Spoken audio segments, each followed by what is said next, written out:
to give the tea. Okay, so I'm sorry. Everybody go. Everybody go. Everybody go. Everybody go. Everybody go. Everybody go. Everybody go.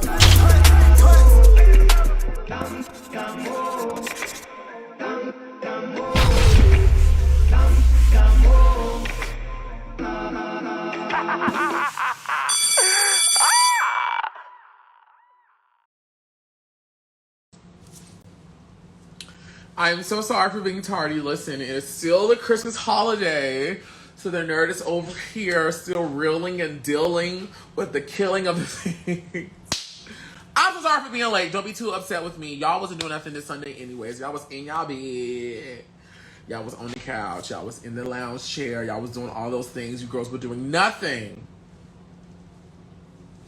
So while I apologize for being late, I also know that my babies who don't have rabies were doing nothing with their time. But still, I'm so sorry. Okay, the true tea was, y'all ever know when y'all go to the bathroom and you just be like, ooh, I'm really enjoying this experience right now of me going to the bathroom? That's really what happened. I was like, ooh, I'm really enjoying me shitting right now. And it was like, oh shit, it's 12 o'clock. Let me get up. Let me, you know, and it's a process when I go to the bathroom. Look, I'm not your average man where I just pop and squat and then do it. Listen, I have to go through a process of cleaning, of rectifying the things. So when I come out of the bathroom, they still know that I am giving off the essence of a woman. Y'all see I'm over here putting on my, what is this, Bath and Body Works. I don't know what the fuck this is, but I gotta have sense in the things, you know? I just gotta have the things going on.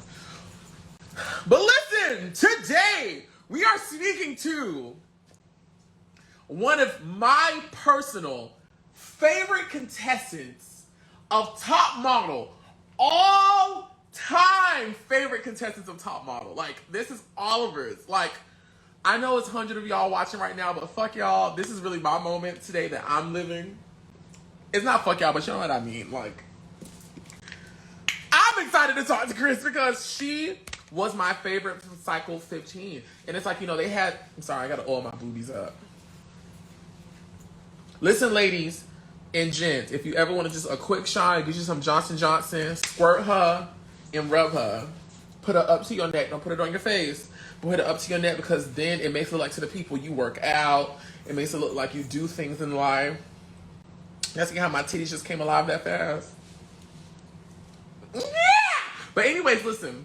Chris was one of my favorite contestants, not only on Cycle 15, but of all time. The bitch was so funny. Is she here? Where is she? Let me text her. Let me send it to her. Now, she got this nondescript Instagram. I'm just like, girl, what is this? Okay, I just sent it to her. Okay, so while we wait for Chris to come in, did you guys enjoy your Christmas? Did you guys have a great Christmas? I had an awesome Christmas. Listen, so my boyfriend and I recorded a P.O. Box unboxing video of some of the gifts that you guys sent, and it will be premiered on my Instagram, my YouTube, excuse me, live tonight at 7 p.m. No, Monday, I'm sorry. It will be premiering on Monday at 12 p.m. Eastern Standard Time of my live reaction unboxing some of your gifts that you guys sent me. I just want to say right now to all of you people who have subscribed to the Oliver Twixt idea, who have subscribed to the things I do, I thank you guys so much. I appreciate every message you send me. I appreciate the reposting. I appreciate the sharing.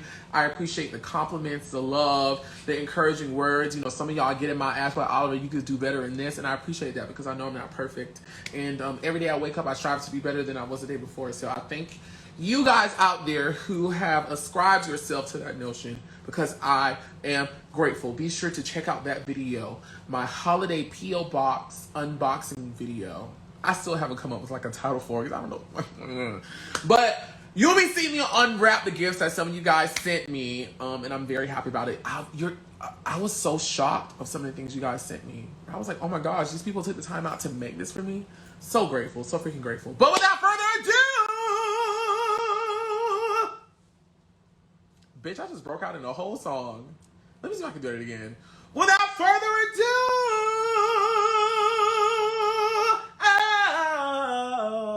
oh. I am bringing on Chris from Cycle 15 of America's.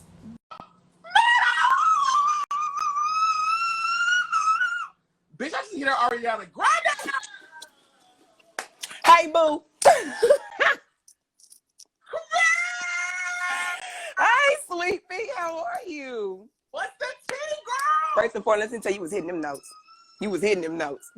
Further ado, I was like, oh, okay, you doing interviews and singing. Okay. What's going on, sweetie? Thank you so much for having me. Chris, first of all, when I first started this whole thing of going live with top model contestants, I myself the perimeter of only going live with other girls from top model because at the time there was a lot of media out about the movement of certain minority groups on top model. And I was like, you know what? I want to talk to all of the girls who were a part of those groups and get the stories. And of course, eventually it grew into where I started everybody. Right. Hit me, but you were always one. Got me hyped. You can't tell I'm blushing because you know I'm a little brown, but it's red up under here. You got me blushing. The thing is, Top Model is my number 2 favorite show of all time. Okay. I think will displace Charm. You know about Charm? Yes, I do. Charm is my show of all time. It will forever be my number 1 show of all time. I'll be very frank with you. I'm a nerd. I'm anime. Yeah. Are you into that kind of stuff? I am. I'm moving to Atlanta. Don't play with me. I'm moving in. I wash dishes. I cook. I clean. I ain't paying no rent, but I do everything else. I got you. You can walk the dog. Baby, I will walk the dog, let him loose, whatever you want to do.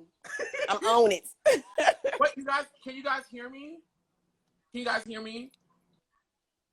Hi, everybody. Look at all these wonderful comments. You just be having so much love on your page. Like, baby, you be out here doing your thing. I literally went to the gas station the other day. And one of the guys that was up there, he was like, oh, yeah, I'm going to be watching Sir Oliver's live Sunday. And I was like, what? You know what I'm saying? He was like, oh, baby, you don't know who that is. You sleep. I was like, oh, well, invite me to the game, please. So anyway, it just made me excited. I'm like, okay, I'm just glad that, you know, some of the other lives I've been watching, like, it's just this consistent love and positive energy. And I've always heard people say, like, it being a safe place and people being able to come in and express themselves, you know, unapologetically and with no fear of being themselves because you open that field. You give people that comfort. And it's a beautiful thing what you're doing, Sweet Pea. Trust me, it's not going to stop here. It's not.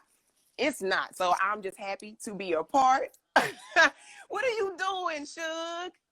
Y'all, it's just, you know, I think people think because of like who I am and the things I've done, like all this, like I'm used to it, but it's to occupy this space within Top Model Realm, which is one of my favorite shows since I was a little girl. I know that's right. You know, to have received the love and the respect and the admiration, all the other stuff from the contestants and the fans out there. Yeah. I'm so humbled by it. I am so grateful. I do not take it for granted. Yes. Do a live, and every time I operate in this space, I hope to make you proud because yes. Well, the honor is mine, like I told you, and it's not even just me. I'm pretty sure for anybody that you want to invest your time into, you can make back money. Time, you can't get that back. So I'm pretty sure anybody else that you decided to invest that time to, whether you're a millionaire or some Smojo from up the street, it doesn't matter. You felt that certain people were worthy enough, again, not to say that anyone else who isn't on here isn't of worth. I don't want to come off that way, but the honor is mine because you could have chose anybody. You could have chose anybody. So it's just the principle. Like, you know, it's an experience for you. It's an experience for me, and I'm grateful. Thank you so much for having me. Thank you so much. I'm sorry, I was too busy dancing. What you say? oh girl, you fine. Listen, I don't give a damn what. If you gotta go pee, you gotta open the door, just let me know because Baby, give it to me cut and dry like my tea hot. So what's up? Chris, you are really okay. Everyone out there, that's why is one of Oliver's favorites from Top Model. Y'all see my boyfriend trying to Hey, boyfriend. baby, Whatever he pouring up, I need to give him have him give me a cup. I don't know what that is, but that looks so refreshing. it's baby, what is it? Look, you don't even know. It is a full Tequila clase azul. That bottle is of the gods. Of the gods. I don't know if I want to drink out of it or get drunk and hit somebody upside the head with it. That bad boy is beautiful. I'm just saying, it is a weapon and decor. I'm just saying, it looks nice. Okay. And I love that backdrop. Every time I watch your lives, I'm like, oh my God, he's in the forest. I'm lame like that, but I love it. Green's my favorite color. Thank you so much. I want to I work from home because I work for myself. Okay, and that is a blessing. I wanted to always create like a green. I'm from Florida, so I love outside. I love nature. Same. I love the things. So when I wanted my own space, I wanted to create an outside feel. Yes, and you did that. You did that. I love the energy. I'm sorry, I'm lame. Trees, plants. Like, I'm really big on auras and energy and of the earth, from the earth, back to the earth. I don't know. I'm lame, but I love all of that. It's beautiful. Got me feeling the energy. I'm excited. Do we have headphones that I could put on? Because the girls are saying they hear echo. I know I can hear it on my end too, but I thought it was. I'm gonna try to fix it. Let's see if it fixes. This is the first time I've ever put on headphones during the live. The girls have been telling me for a while, Oliver, get headphones. I'm not getting none of that. That's why I'm like, should I take my headphones out? Do you think? Oh no, you're doing the right thing. Okay, I'm just making You're sure. following instructions. I'm not. I'm just making sure. Hold on. Is this better? Oh, crystal clear. Is this better? Is this way better? Okay, y'all finally got what y'all want. I guess I will go live with these headphones all the time now. Don't be pissing out the fans. Give them what they want. Give them what they want. So play, period. Chris, okay, I'm gonna fan out for 15 more seconds. You were not only my favorite from Cycle 15. Oh my goodness. You are one of my all-time favorite contestants on Top Model. And that makes me feel so good. But please know that not only do I feel this way, so many other people feel this way. And okay, and I know you for a fact would get it, what I'm about to say. Just kind of like how we was talking about earlier, and you was like, you know, man, I'm honored and I'm happy to do this. And people probably look at you and think, oh yeah, this is what he does. You're used to that. And it's like, it still humbles you. You never get used to it. You never get used to it. And so when I hear stuff like that, I'm just like, dang, that's really how you feel. You know, I'm realistic. I'm so realistic. And there's been other people I've met who eat, breathe, and sleep this modeling. This is their passion. This is what they do. Now, my sister, Terra, this was something she's always wanted to do since we were yet high. I was never against it, but I went with her more so for support. That's the crazy part. I really wasn't going to audition. I was going with her for support. And then to get on there and go from where I went, and whether it took off and took me somewhere or not, whether I think I have what it takes or not, there were other people that continue to look at you and hype you and say certain things. And it's like, man, that's really how you feel. So kind of like what you were saying earlier, I'm still not used to that. I'm still not used to that. And it makes me feel so good, especially when I know there's women out there who are really hungry for this. And for some odd reason, people tend to look at me and think, okay, Chris, you have what it takes. So it's just refreshing. It's an honor. And I'm blushing right now. It's just a beautiful thing. All this love. Thank you. Okay, let me put on my content creator hat right fast. Okay, so this is not me reading you. This is me stating the obvious. You're not active on social media. Not as much. Is there a reason why you're not active on social media? I'm going to be honest with you. You know, I probably should be more active. Yes, Chris, because I probably should. Because I feel like with you already having the platform of being exposed to millions of people through Top Model, you could have a very successful vlogging career where you just do like YouTube videos. I feel like you could do pranks. I feel like you could do so many skits. You can do that. And that's what I was gonna say. Skits, definitely. My girlfriend, we write stuff all the time. I mean, we literally bought a camera the other day so we can just record stuff and just do the stupid things that we've been doing now. Good. Not an excuse, but I think timing is everything. And there was a lot of things that I needed to do with self-growth, getting your mental together, self-care, self-love. There's a set type of person that I want to be, a set type of person I'd like to become, and a type of person that I am, but I have to learn who she is. If that makes sense. And no, so, it makes perfect sense to me. I genuinely felt like, you know what, the break or whatever people want to call it, me being stagnant, I needed that.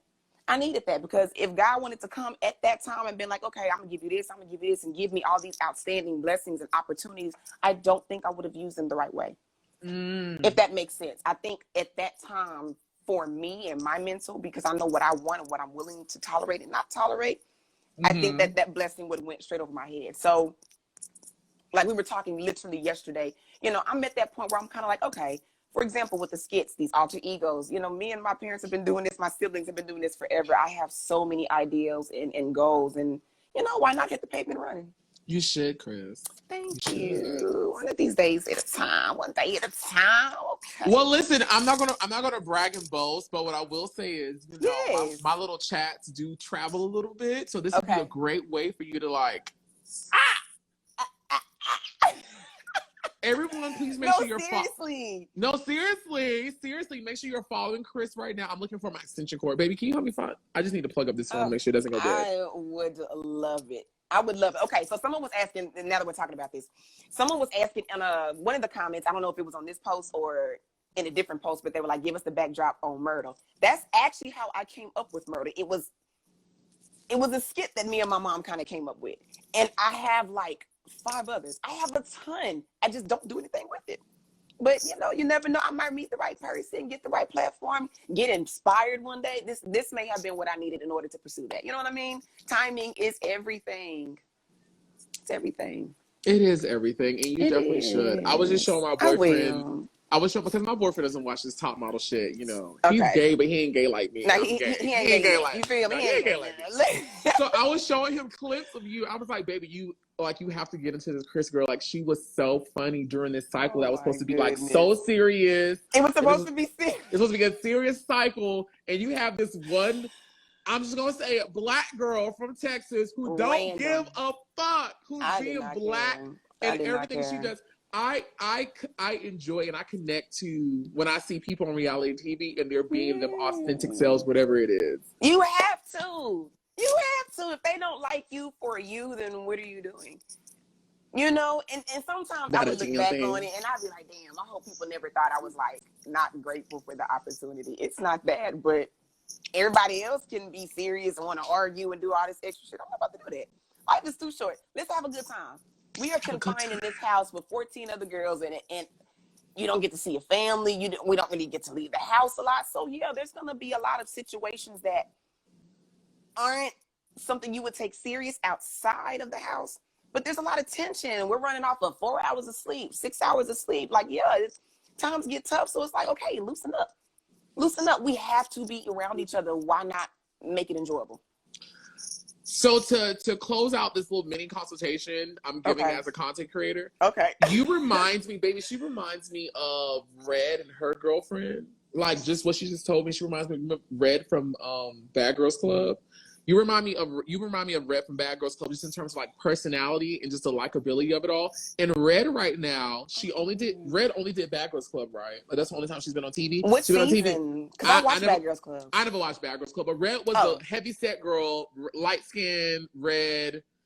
She was red, but she was heavy set. The only heavy set girl I could think of was the one with the pants. See, I never watched Bad Girls Club. Okay, no, I never watched it. But Red has a bunch of viral memes and gifs of her like crying at the window and like all the other stuff. No, I do know what you're talking about.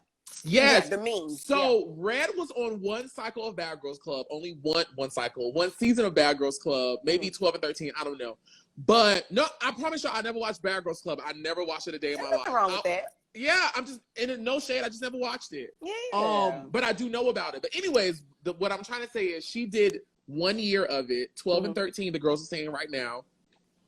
But she's a successful YouTuber right now, where her and her girlfriend do videos and all that stuff. Chris, I am begging you. I'm asking you, and if you need help with any guidance and how to do this, I would love that it. is my Make job. A family business. Let's do it. No, I would definitely love to help you get there because I feel like you are one of the personalities that us top model fans around the world enjoyed and would love to see in a present space. I would love to. Love, positivity, laughs. Like, let's do it. Let's build each other. You know what I'm saying? That's how it's supposed to be. Stone sharpens stone. Shake me, sugar. I thought it was iron sharpens iron. Stone, iron, wood. It don't matter. Sharpen me, baby. Shit. Okay, let's jump right into these questions. Chris, are you going to give me full honesty and transparency? Absolutely, nothing but the truth. Okay, listen, guys, before I jump into these questions, as you guys know, if you've been here before, I do a Q&A session after I'm done grilling Chris. So if you're live right now watching, you can get your question answered live right now with Chris from Top Model Cycle 15 here by participating in the badge program. All you have to do is cop a badge. It's on your screen right now, cop a badge. And once you cop a badge, once we get to the Q&A portion, I will ask for you guys to drop your questions. And to be honest, since Instagram has been glitching, I would honestly love if you guys waited until the end, just so when I see you cop the badge, just in case the badges don't pop up next to your username, I can see that you got one. I can ask your question. So with that being said, let's jump into the questions. Okay.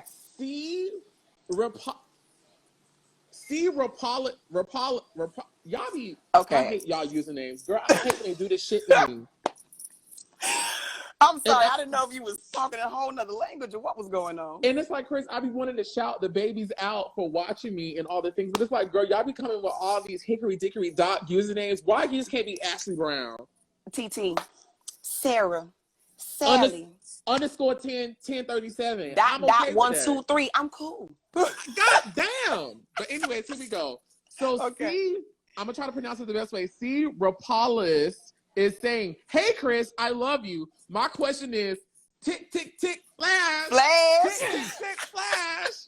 Tick, tick, tick, flash. Tick, tick, tick, tick, flash. Yeah. Tell us about you walking into the audition room and that coming out of your... Oh, my God. Okay, so what people... I got to start you back a little bit. Before we get to that portion, there's either you can do a private call or you can do a large cattle call, which is like for us, they had it in Dallas at one of these malls or whatever. And so when me and my sister did that first initial audition, they had us in front of a camera and they were going to send whatever we did on that camera directly to Tyra. And I remember them saying, okay, we want you to be you. If you got to curse, curse. If you got to yell, yell. Like, this is your moment to for real show your personality. Say what you want to say and send it to Terra. Tyra. I said, okay. I said, I apologize to everybody else standing in here, but I was like, Tyra, you picking these bitches over me, it's going to be a problem. You know, I was just trying to I didn't mean that. I apologize to everybody. Like, please, somebody jump me, you know, but I just wanted to come out with a bang. And so since she picked me, I'm like, damn, now I got to keep that same attitude. I got to keep that same energy. So I wasn't thinking anything. I just figured walk in there and just, I don't know. I wasn't even thinking. And I'm going to be honest with you. When after I watched the season, I was like, oh my God, I'm over here acting a fool. I'm embarrassing myself. And it turned into this. Crazy. I wasn't thinking of nothing. Just, I don't know, being myself.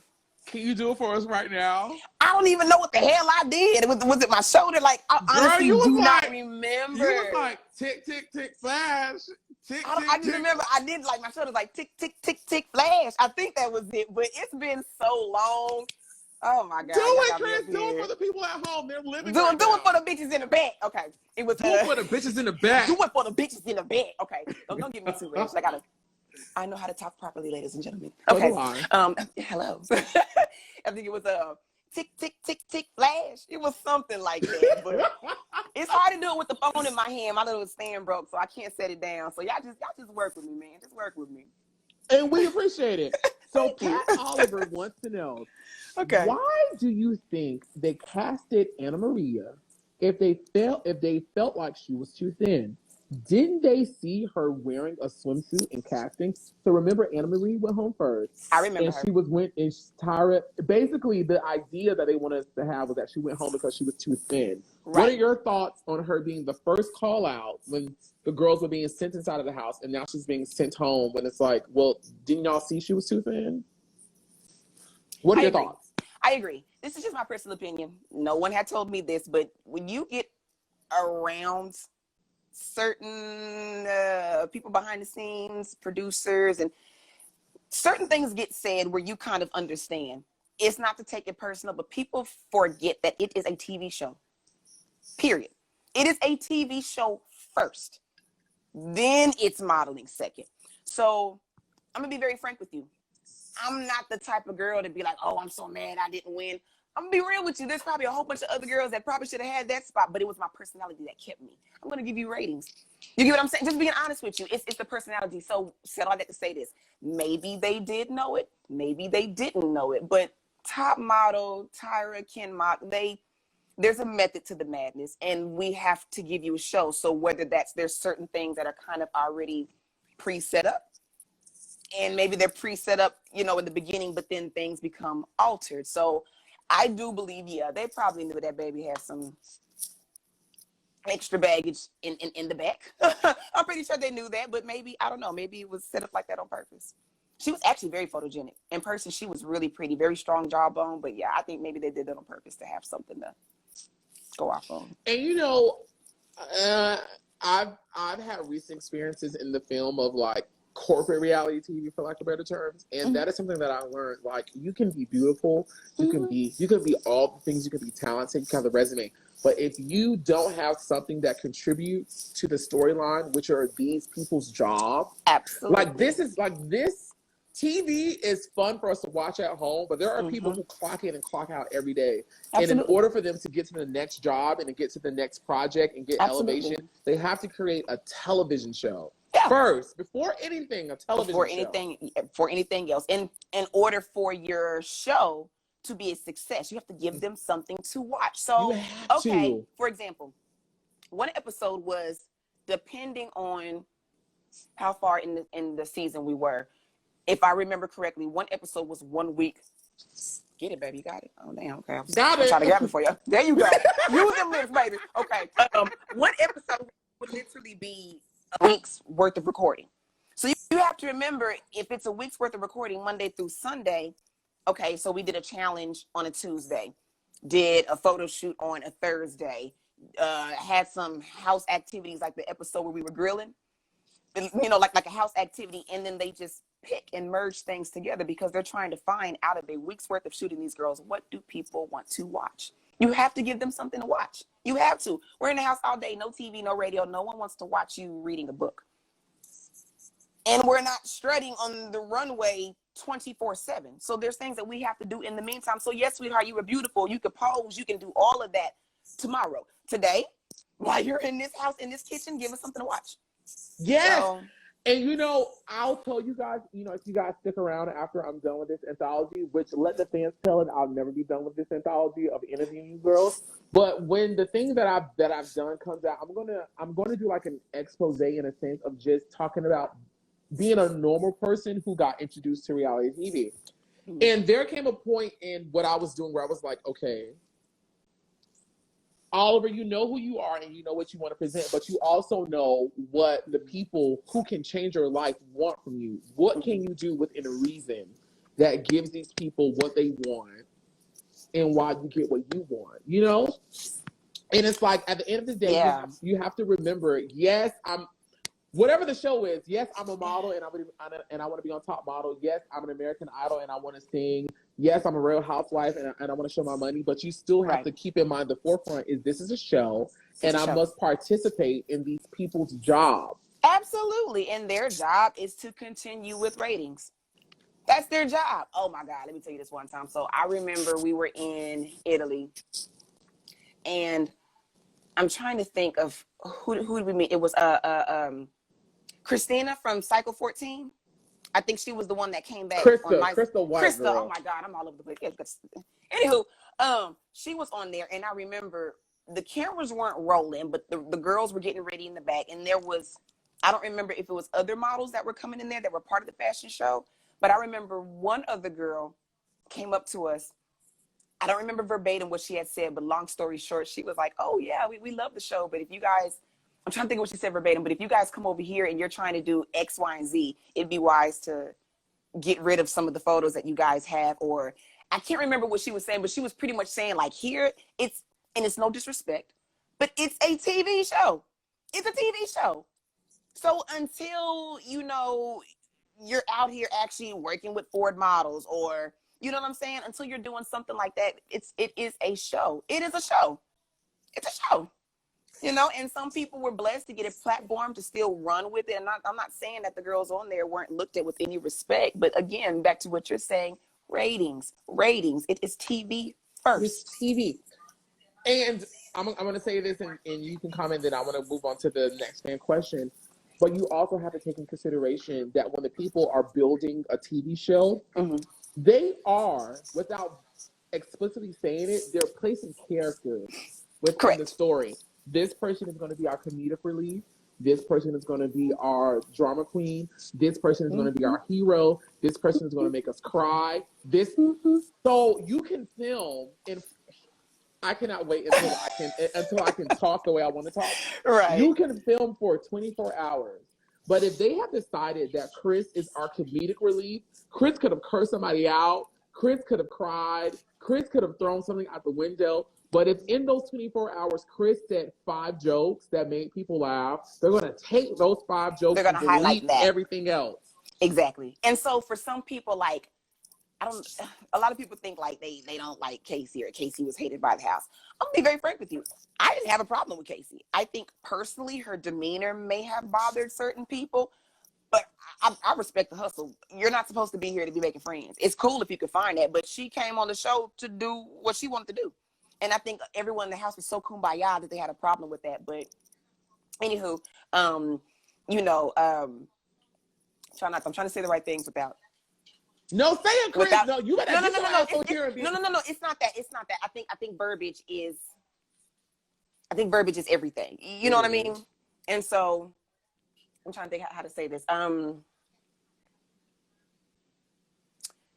Okay. So, with Casey, for example, I want to say this the right way. Which was when we would do the interviews, because I'm gonna give you the real deal. When we would do the interviews and you would see the girls talking to the camera, and it looks like we're just talking freely. Someone's sitting there asking you questions, right? They're gonna ask you either the exact same questions they're asking everyone else, or they're gonna give you specific questions. Now, because the house, like you said, they're gonna put you in certain roles. They don't assign you that, but they take whatever characteristic you give off dominantly, and like you said, they're gonna hang on to that. They're gonna hang on to that. It's not scripted. If you're acting like X, Y, and Z, they're highlighting it because you brought that out. So when people started realizing the tension with small things that were going on with Casey, they highlighted that. Yes. They highlighted that. So it wasn't that wait. everybody was like reaching down her throat trying to, you know what I'm saying? It wasn't that. Yes, there was certain tension from certain people, but I genuinely feel like they were highlighting it. There would be times when I would go in there and ask me, hey, so how do you feel about whatever with Casey? And I'd be like, I don't have no problem with Casey. So they would kind of ask it again. I'd answer it again. I don't have no problem with Casey. But if you want to talk about whatever, we could talk about that. You know, I would kind of go over it, miss me with it. I don't have no beef with her, but you have some other people that would kind of feed into it and they would answer it, not knowing that that's the response they're going to use every time they talk about Casey. So now we're all watching thinking that this person can't stand this person, when in reality, every time she gets in that back room, that's all they ask her. That's all they ask her. And so as followers of Oliver Twist's content, as someone who was a normal person who got injected into reality TV, I want you guys to always, when you watch reality TV, understand that it is a TV show first. It's a TV Whatever show. it is a TV show first. It's a TV show. And things are placed, and not saying people are trying to make people look bad or whatever, but whatever you give has to fit within a storyline. It has to fit within context of the show, and just view everything as a TV show. And this is just one facet of this person's personality that they are allowing us to see. Absolutely. Absolutely. That's it. That's it. So FS wants to know, how does she feel about the judges who said she was not a model but more of a comedian? Was she offended? Not at all. Y'all failed to realize they could have told me we don't like your big toe. I got a free, I'm just saying, I got a free opportunity to do something that women are out here like for real would give their left foot to do. You know, I don't care. I've heard everything from my weight, my head, I don't care how you feel. I got an opportunity and I'm going to run with it. And you never know. Maybe modeling wasn't my thing. Maybe I was supposed to do that to get to another avenue. I am blessed and I'm grateful. Oh, okay, so I'm going to take what people may think is criticism and I'm going to use that and run with it. Build me, because what they could have said was, oh, no, bitch, you can go home. But what they said was, you know what? We still going to keep your ass. But we still going to keep you, bitch. But if we're going to be honest with you, maybe this may be your field. And I was not offended whatsoever. Not offended. SS also wants to know, how does she feel about Matthew Rosen picking apart her facial features and telling her she had a big forehead. I love Matthew Ralston. So I got 5 on it. You see what I'm talking about? I ain't mad. I got a lot of thoughts, baby. I'm not tripping. So again, that did not bother me. And even though I want to say it wasn't Matthew Ralston, if I want to say it was Nigel that said that, I could be wrong. That was 10 years ago. I don't remember. But I wanted to say it was Nigel that said it, because I remember when whoever it was saying that, Matthew was like, well, to be very frank with you, she was actually my favorite. And I remember behind sets, when we were talking about it, they kept saying, at the end of the day, it doesn't matter what anybody tells you. If you have a product and you have a client, everybody in the world can say, yeah, that shit was trash. But if the person who paid you to do that piece, if they loved it, you did your job. You did your job. So as far as I was concerned, that for me, that was like, whether this is meant for me or not, that I remember that moment, and it was beautiful, because if I even had any doubts, he took that away. I did my job. He liked it. Chris, I'm sitting here and I just realized you are so eyebrows and lash. Yes, You that's are brows my and thing. lash. Brows and lash, baby, and some edges. Ooh, I didn't have them 10 years ago, but I got them now. Selling them bad boys, $5 a bag. What's up? Thank you, baby. That makes me feel good. Do you sell lashes? I don't. I just put them bad boys on. I do my eyebrows though.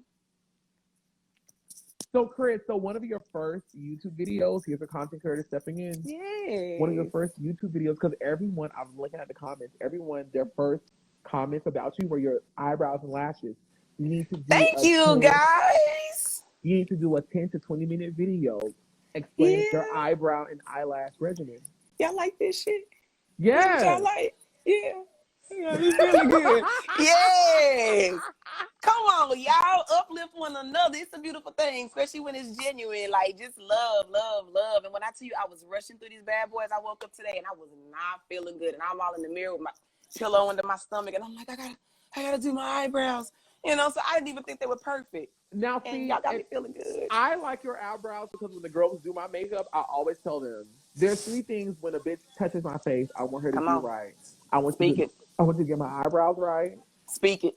And when you get my eyebrows right, I want it to be a nice ombre gradient effect that curves. Speak it. Has that box shit gonna end up getting your ass boxed. Don't put that on my face. Don't you put that shit on my face. You better do it right. Don't you put that shit on my face. Wedges eyebrows, because bitch, you're fired. Or when they take the marker and it look like like they just it look like what, Chris? And that sounds perfect. Don't play with me. You know exactly what I'm talking about. The brow must gradiently go into a nice lip and then go down to a nice point. You feel what I'm saying? Now, luckily for me, I draw, right? I have to show you one of my paintings. So I think for me, it's a tad bit easier because it's just like painting. It's a different canvas. So, just one shoulder. It's a booty. Don't get me deleted off of Instagram. Oh my God, take a look at them big ass hams. Y'all like that, don't y'all? Okay. So anywho, I hope that wasn't too much. But I'm just saying, for me, I think makeup is a tad bit easier for me to try to catch on to than most beginners because it's just like painting, just a different canvas. Chris, I gotta keep going because I'll get caught up. I mean, as long as I'm not wasting y'all time, I'm happy to be here. Thank you for having me. No tea, no shade. Fuck these other hoes. Hey, fuck these other hoes. Keep me on your live. Yes. So, tick, flash. What you know? Yes. Someone named their YouTube username off of tick, flash. I love it. Give me $5 every month and you can keep it. $5, that's all I need. So they're saying whenever the models had to do a photo shoot and Mr. J introduced the photographer or stylist as a legend or whatever, right after that, we saw a few girls talking in the confessional room about this photographer or stylist, saying things like, if you don't know this photographer, you won't make it in this business. Or people have to wait like 1 year to get an appointment with this hairstylist. So the question is, did you girls actually know who these people were? Or were these lines that they fed to you? I think that's what they were trying to say. Paul Mitchell? Is that what we were talking about? Just in general. And if you have any references, tell us. I'm going to be honest. There were some people that I knew from... Okay.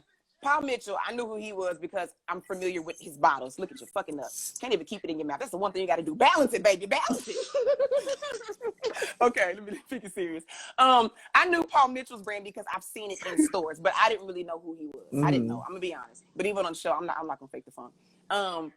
Patrick DeMarchelier, I knew who he was only because The Devil Wears Prada. I'm gonna be honest. I was ignorant. I'm like, oh, he shit. Like I didn't know. So yeah, there were some girls on the show who I honestly believe were in the same boat as me.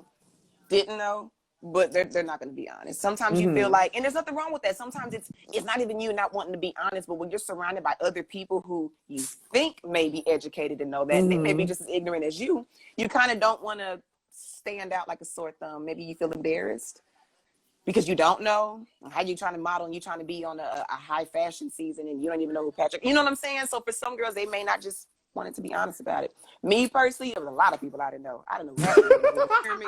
I didn't know. I got invited to a ride, to a party, and I was in that thing. Just being honest with you. Any good or bad experiences with these people?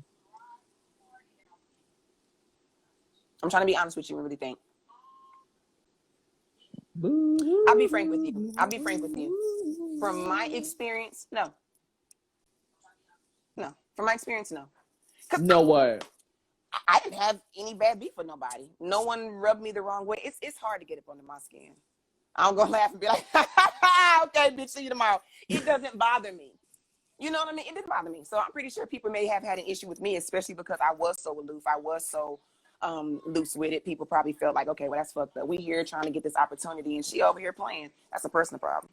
Still didn't bother me. So many questions about this. This is still tick, tick, tick, tick, flash. Yes. Their last part of the question is, in case nobody asked yet, which I got a lot of questions about this, so I do want you to answer this. Tell us about that moment in panel where some of you guys were suffocating in those hot outfits. Was the air conditioner broken or something? Yeah, there was no AC on. And when I tell you it was hot, no AC, we're in Italy and it's hot. They had us in these thick sweaters and they were all like your grandmama give you that old wool sweater and it feels like it's ants biting on your ass. Yeah, it was itchy and it was hot. And then you're standing in these lights and they're bright. And so when you see us at panel, you only see us when we're just walking up. But what they're not showing you is how many times we shot that shot of us walking up, how long we stood there. We could be standing there literally for an hour because again, not to throw them under the bus, but yeah, we could be sitting there for an hour and a half. They have to get the cameras, and there would be like 10 cameras over here, 7 over here, some over here, and they have to get shots, zoom ins, the views where they show you from head to toe. They have to sit there and shoot all of that before we actually talk to Tyra and go through the deliberation, so that way they actually have enough footage to piece together that last panel. You get what I'm saying? So yeah, we were standing there forever. And girls got hot and dropped like flies. That probably sounded really rude. But when it happened, we were all like, damn, bitch, you okay? Like, it was... Girl, yeah, who fell out the real. sky? Who fell out the sky? Who fell out the sky?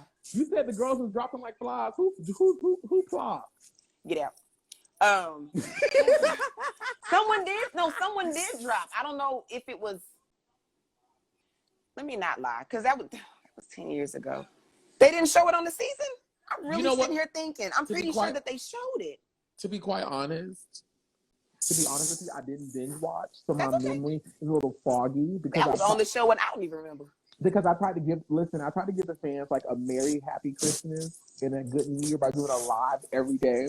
Okay. So I haven't had time to binge watch fully, but I don't remember anyone falling out. Fans, if you're watching right now, can you tell us if anyone actually on camera fell out? Liz. Everybody keeps saying Liz, and I swear to God, I wanted to say that. Liz and Chelsea. Okay. And that's what I couldn't remember. Thank you, guys. I'm like, that's a shame. I was on the show, and how do I not remember? But I couldn't remember if they actually showed everything. You know, I remember from my experience what we saw, but I'm really sitting here thinking, dang, did they show all of that? So not only did some of the girls not necessarily pass out, just become faint. I remember at that point, that's when Tyra said, okay, how about we all sit down? But I remember before one of the girls dropped, I don't know if it was Chelsea or if it was Liz, but she was just kind of there like swaying. Like, we can tell something's wrong, and they waited until she hit that floor to say something. And I kind of feel bad. Like, why didn't y'all pull it to the side? You can tell that she ain't feeling good. But hey, ratings. You got to go to the floor, bitch. We getting all of this shit. That's so messed up. But hey, we're happy once you hit that floor. Oh, you ain't hit the floor? Oh, you okay, Tyra? Keep shooting. You know, so yeah, they didn't show everything. So listen, Omega Boy wants to know how she feels about Andre Leon Talley giving her bad critique almost every single time.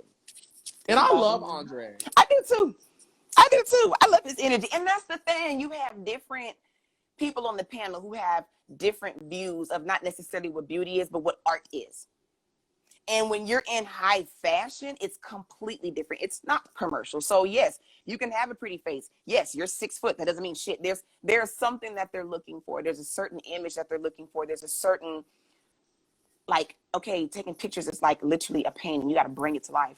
And there's something that each individual is looking for. And probably for him, I just wasn't it. You know, so no, I never took it personal. Not at all. I just probably wasn't his girl. If I ever went to one of his casting calls, he probably would not get me. And that's fine. Right. Yeah, I'm cool with it. So Legie100 is asking, Chris, your Matthew Rosen photo is one of my all-time favorite A&TM shots. In an interview with Jane, she said that the producers told her that she was not a viable candidate for the win because she was too quiet, and that if she wanted to stay in the competition, that she would need to stand out and show her personality.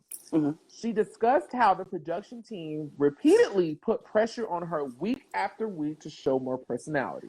Were you aware of any of this? I mean, it's not like they don't. We're there for a lot of the stuff. They just don't show you that we're there. And then there were certain times where, yes, they would pull us to the side and say certain things. So again, it does not bother me. I got a free ride to be here.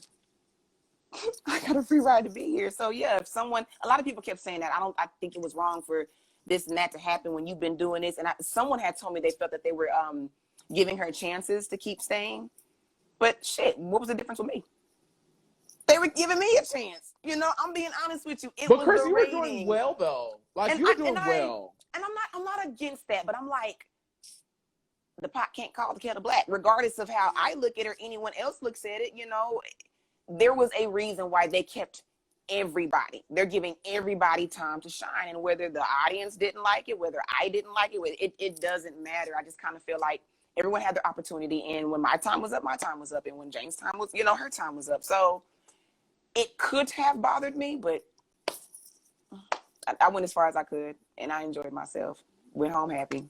I did. I really did. BK_W wants to know, was Casey really that bad? Was there anything else? Was there anything else that happened that the viewers did not see? And I actually want to interview Casey. I haven't DM'd her yet, but I'm going to DM her after this. Yes, because I want to talk to her. I think, okay, so everybody in the house wants to be kumbaya. Casey's not there for that. She's not there for that.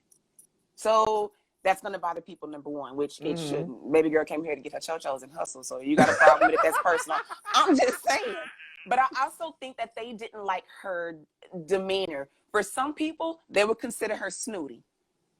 Others would be like, oh, okay, no, she's upfront. She's direct.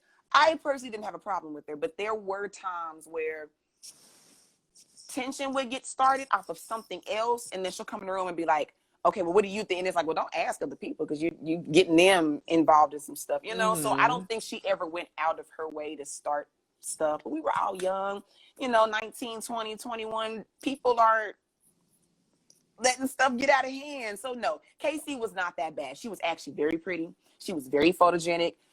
She just came there to do her business, and people want to bullshit and party. So yeah, they had a problem with it. BKW also wants to know, do you think that the producers did your sister dirty, by eliminating her because of her hair?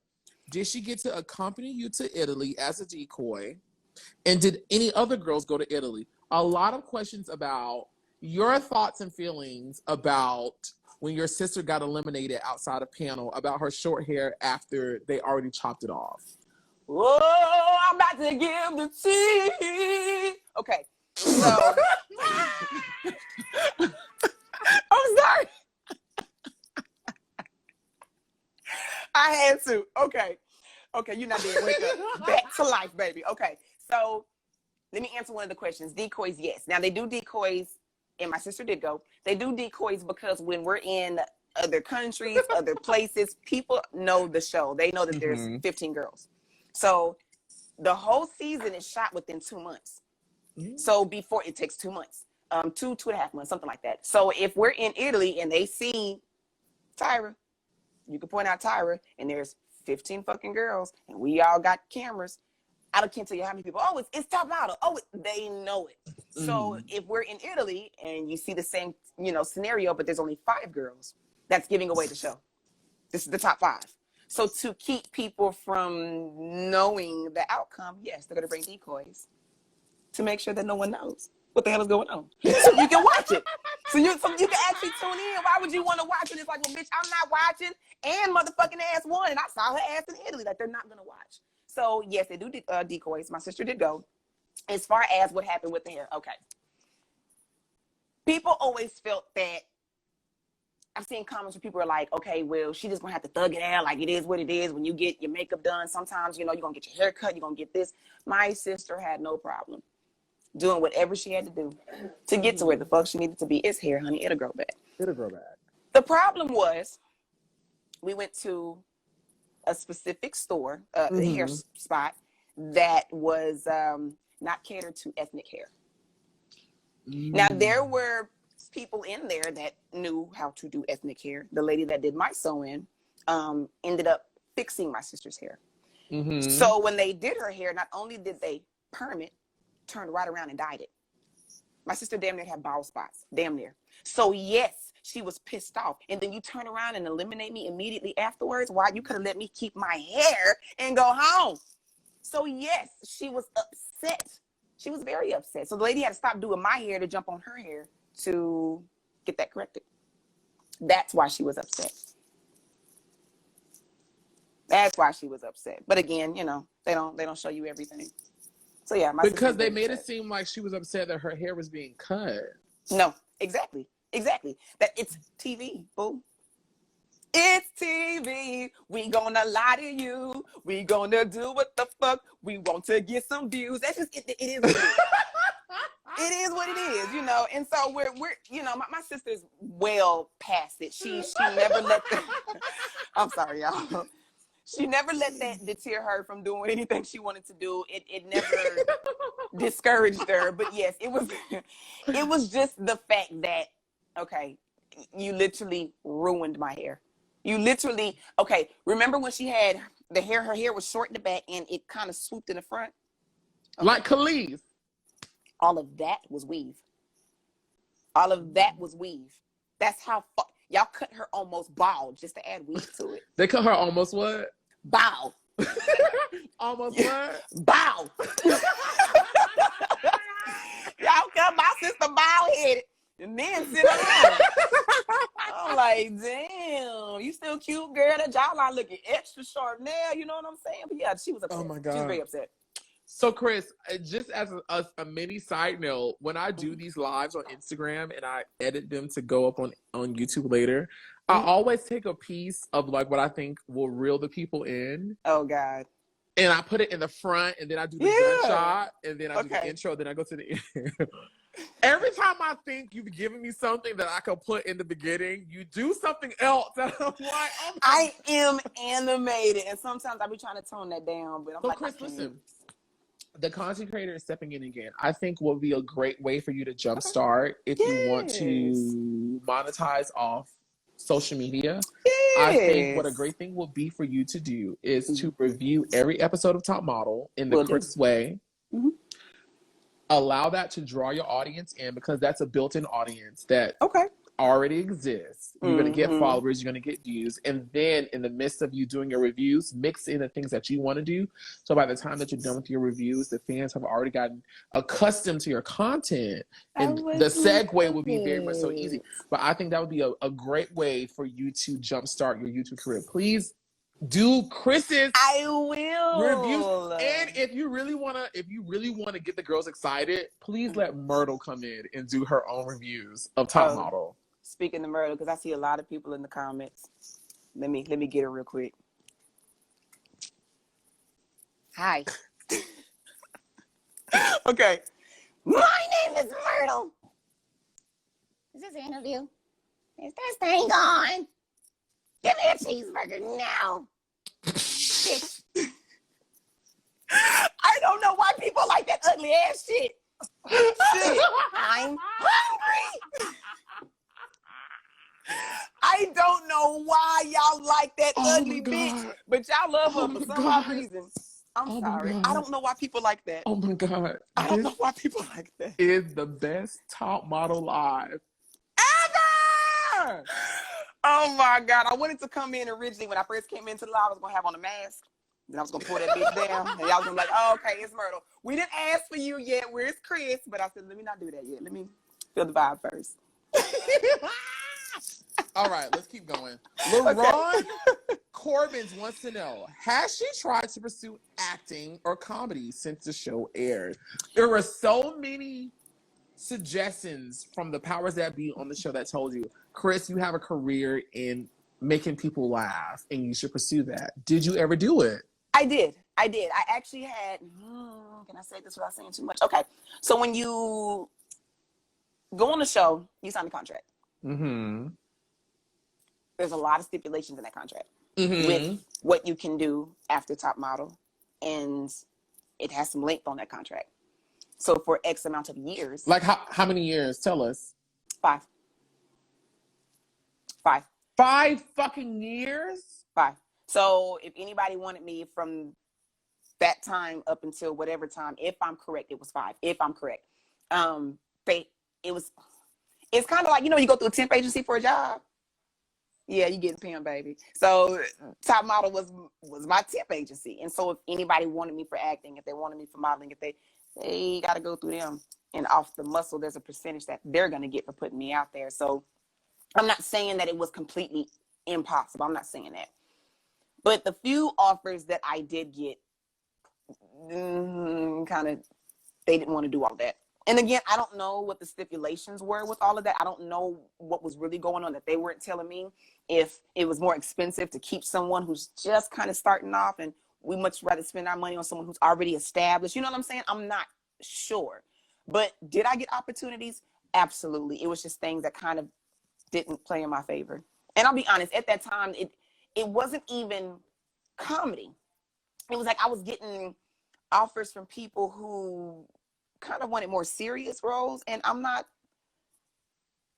haven't had a lot of gigs doing that. So it's kind of like, okay, I'm not going to walk up here and be like, oh, I've made one character. Her name is Myrtle. I'm the shit. No, I know that there's a way that I can grow, and there's tools I would like to learn to become better in that trade. And I felt like the opportunities I'm getting, I'm kind of like, man, I don't know if I'm that advanced yet. So the opportunities I did get weren't even in the lane that people would like to see me in. So kind of back to what I was saying before, timing is everything. And maybe at that time, it just wasn't meant to be, But I did get offers. I did.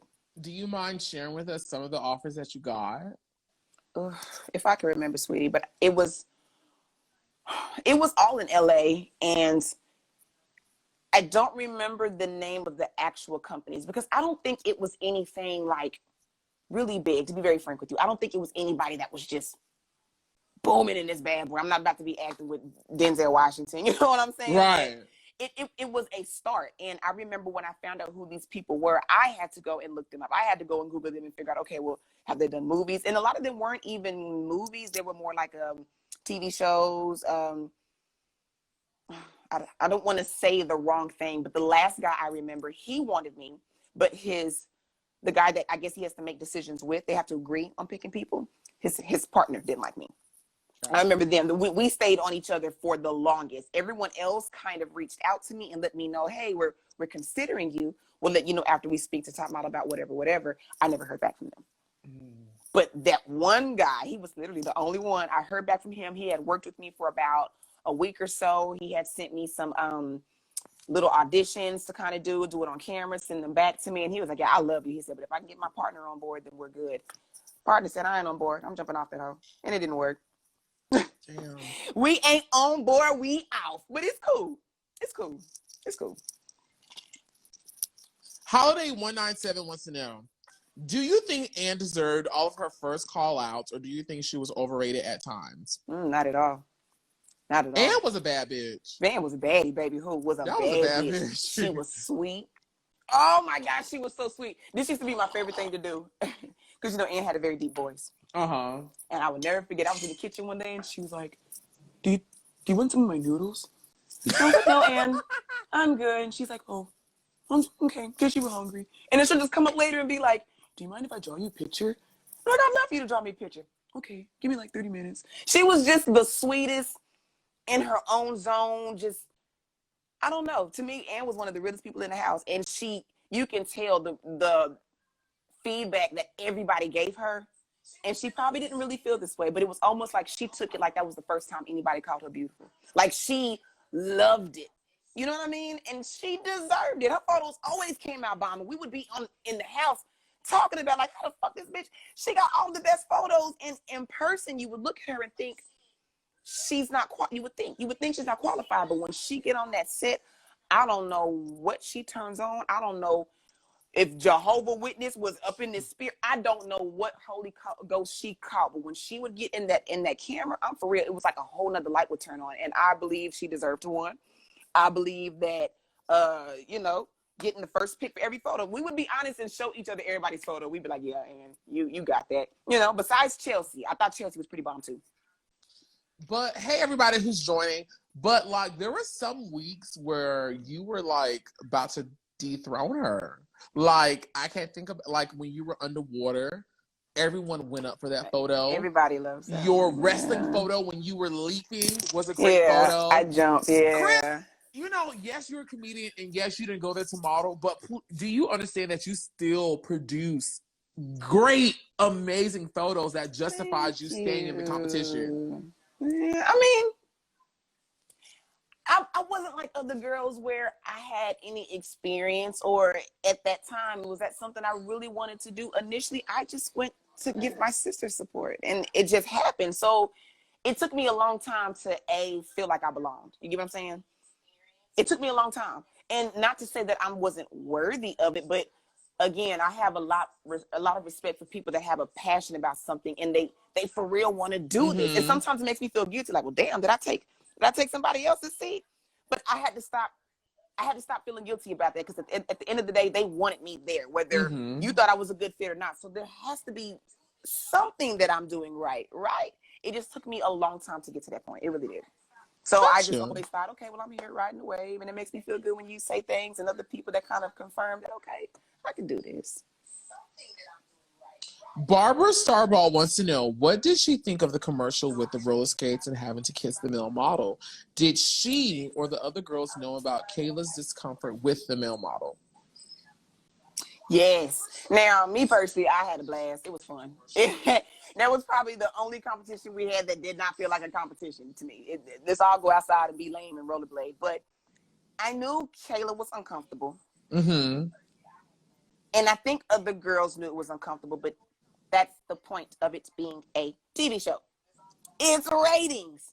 When we get put on that show, not only do they give you a psychological test to make sure that you can mentally be prepared for this, but they ask you stuff like, what are your fears? What do you not like? What situations would you not want to be in? Now, why are they asking you these questions? They asked me if I like roller coasters, and I told them niggas no. Why did they put me on a roller coaster? Because it's ratings. Girl, you screaming and hollering on that roller coaster? Baby, there was a murderer behind me. That's how I felt when I was on that roller coaster. I was like, this is it. I'm going to die. And it's on national television. Lord, you could have left me at the house for this.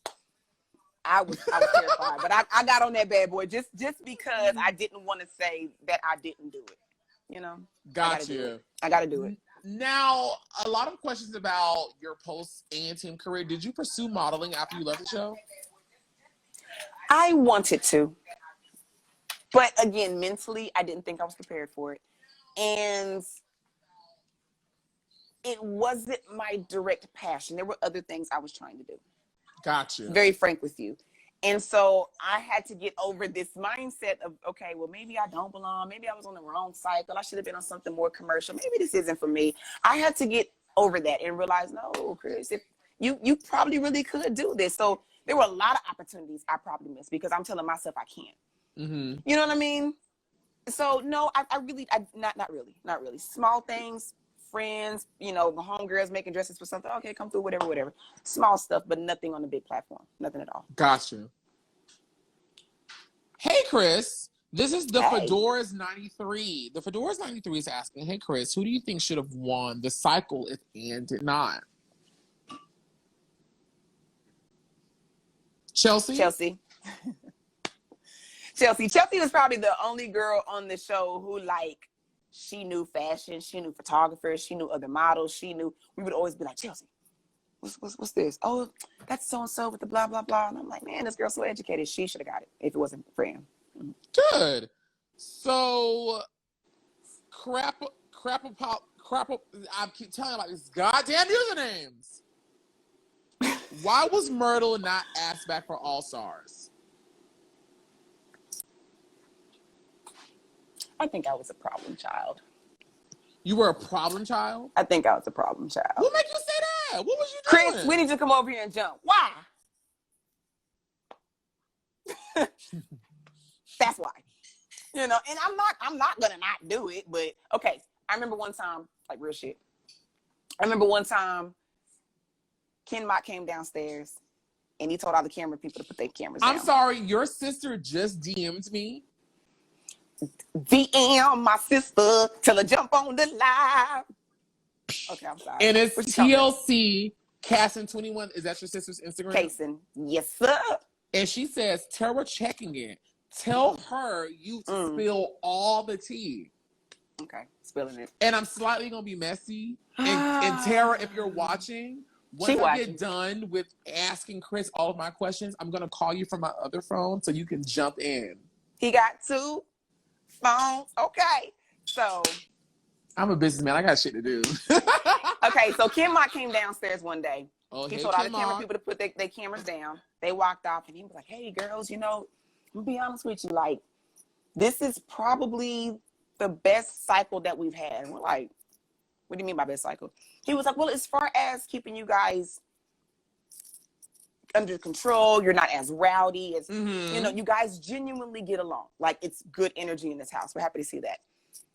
But we kind of don't want to watch you guys play card games. So my ass. Correct. Pick me. So he picked him. He was like, yes, ma'am. I said, you want us to fight? And I was being funny, but I did say that. I was like, sir, you want us to fight? He's like, no, ma'am. I was like, oh, okay. So what are we doing wrong? Mm-hmm.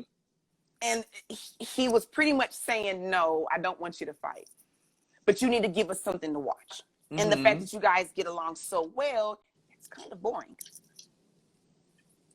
So in my mind, I'm like, well, what do you want? It's a competition. So again, I'm not saying that he said anything direct, but if you know what he's saying, you know what he's saying. Just give us something to watch. So yes, I was, if you ask me, I was a problem child. One time Tyra came and we were supposed to be reading the Tyra mail. Mm-hmm. Honey, I was so goddamn tired of Tyra mail. I'm like, bro, it is no, for real, it's 4 a.m. I am tired. Like, we've been up all day. Sometimes it be 4 a.m. when they bring us that letter, and we have to be excited. So I'm standing there, and they're like, okay, girls, Tyra mail's here. Tyra's not there. That mail's been there. We stand there and shoot that scene at least 3 or 4 times, but I was so tired. I'm sitting here like this. And they're like, come on, Chris, you got to be more enthusiastic. I was like, can we try this in the morning? All these other girls, they're doing it. They tell them to jump. They ask how high. And there's nothing wrong with that. They're doing their job. So maybe I'm problematic, but I'm like, dude, I don't mind. But I don't want to act like I'm excited when I'm not. I don't want to act like I'm excited when I'm not. Like me. You know, in a lot of situations, I'll just say in a lot of situations, they'd be like, Oliver, I'd be like, girl, that's not what I'm feeling right now. I'm not feeling it. And I don't want to feel them well. I want to feel this pillowcase. I'm trying to get this pillow the best fit it's ever had. I'm tired. So I never wanted to be problematic. And sometimes I will feel bad. Like, bro, they got you doing this. Whoop, whoop, you got an opportunity. They tell you to jump up and down for Tyra mail. You need to jump up and down for Tyra mail. But I'm like, no, I don't jump, hop, and skip just because you say. And maybe that's my problem. But I'll be like, okay, is this how people end up selling their soul at the end of the day? I'm not saying that, but I'm making a point. How far you're willing to go to get what you want. And there's nothing wrong with that, but I'm just like, I don't know. I had a problem with a lot of things that they did on the show. Even when we would be behind the scenes and they would be asking me questions, I would ask them, why do you keep asking me about Casey? the other girls would answer it. I'm going to ask you, oh, so do you have a problem? Why do you keep asking me about Casey? So ask me the question again. I'm asking the question again. Why do you keep asking me about Casey? I don't want to talk about Casey. Can we change the topic? Can you ask me something else? And to them, that's problematic.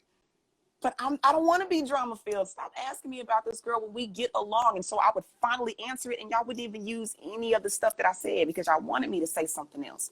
Yeah, I was hoping I felt the same way the other girls did, and I don't. So yeah, there was just a lot of stuff that was, to me, kind of set up in order for us to have the reactions that we did. So yeah, they weren't going to get me. They weren't going to bring me back.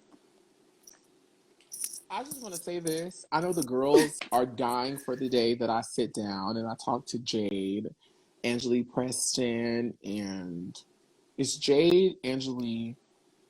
Fuck, it's a third one that they always tell me they want me to talk to. It's Jade, Angelique. Who's the third one y'all always ask me? Anyways, the point I'm trying to say is nothing I don't think will come close to having Chris from Cycle 15 talk about Top Model. Y'all make me feel so good. I'm going to spill the tea. I don't have nothing to hide. I know you don't, I'm telling you, I probably wasn't perfect either, but I'm going to be real with you, and you're going to know what you're getting into from point A to point B. I think the same thing that they loved about me was the same thing if I wanted to be, they could have hated about me. Yikes. We love this girl. She's free-spirited. She's wild. Oh, wait a minute. This bitch is free-spirited. She wild. It kind of, you know? So, yeah, I knew they weren't going to bring me back. Got you. Mm-hmm. We all, this person's name is We All Love Mel Street, ! Is asking, Tyra called her a sledgehammer model. How does she feel about that? And can you take this question, and I want you to tell us, how do you feel about Tyra and any behind the scenes things that happened between you and Tyra or things you saw of her? Because the girls want to know. My personal opinion? Uh-oh. No. I like Tyra. I will always and forever have a sense of respect because regardless of what anybody says, I sent my video to her directly, and she handpicked me to be on the show. Respect off the muscle, because you didn't have to bring me here. Is Tyra someone I would want to invite to my home and have her phone number in my phone? No, sir. No, sir. Because I can't help but to feel that, and again, there's nothing negative with her, but I understand when you're in the industry, there's a such thing as a persona or playing the part or, hey, I'm still the boss bitch on set. Don't get that twisted. And sometimes that energy has to be finessed, but sometimes that energy don't have to be finessed, sweetheart. We know who you are. We know who you are.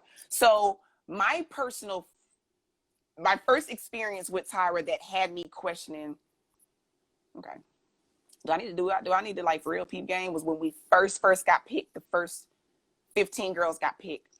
And I remember when we were shooting it, they ended up cutting the cameras, and what they didn't show y'all was certain girls were trying to tell Tyra, hey, thank you. You know, hey, we're excited because at first she's right there and, okay, you guys are coming into the house. And we felt this energy. So we're thinking this is it. Okay, cool. The moment those cameras cut off, baby, she turned her ass on right around and just stood there. She turned right around and just stood there. Now, I get it. Maybe she wanted to save. Pause, because I would not be doing my job in this space that I occupy without making sure you are telling us what we think you just told us. So you're saying that while you were filming the show and Mother Tyra Banks was calling the girls out, she was very excited. And are you telling us that when the camera stopped, she not only disengaged from that energy, turned around, she physically turned her back? I'll back. Now, at that time, I was kind of like, oh, okay, I see what this is. But getting an understanding of actually being on the show. Maybe she did that on purpose because she wants her presence to be something to actually cheer about. This is what I mean. Tyra Mail is no longer exciting when you've gotten Tyra Mail every day for 2 months. Okay. You get what I'm saying? I get it. It got to the point to where every time Tyra walks in, and it's real. Like I never fangirl, but I was still excited because I'm like, this is how I know that this is real. But if I'm seeing you every other day, Tyra, I'm no longer as giddy as I am. because I'm getting used to this. So maybe she did that because it's TV. I want to keep this encounter fresh. I want to make sure that every time I come on, these girls are excited and it's genuine. So it took me time to kind of figure out that that's what it was. But you could have turned around and just said that. Hey, ladies, hey, turn around real quick. There's a way to do it and keep it cute, sis. Make it where we don't get it misconstrued that, oh, okay, you're not being disrespectful. You're doing your job. I think there's a way to go about doing it. Me personally, I didn't like that. But yeah, I never had a personal issue with Tyra. You know, that's about it with her. And so, Chris, I think what you just vocalized is very important. It's very key, and I want everyone who's watching to remember that that past segment that Chris just said. I want you guys to ingrain that in your brains. Mm-hmm. I'm not a psychologist. When I went to Morehouse College, and Oprah Winfrey paid for my education, and I got my degree in music, and I finished first in my department. Oh, you educated, and you got skin like silk. I must let the girls know. Okay. They taught me nothing about psychology.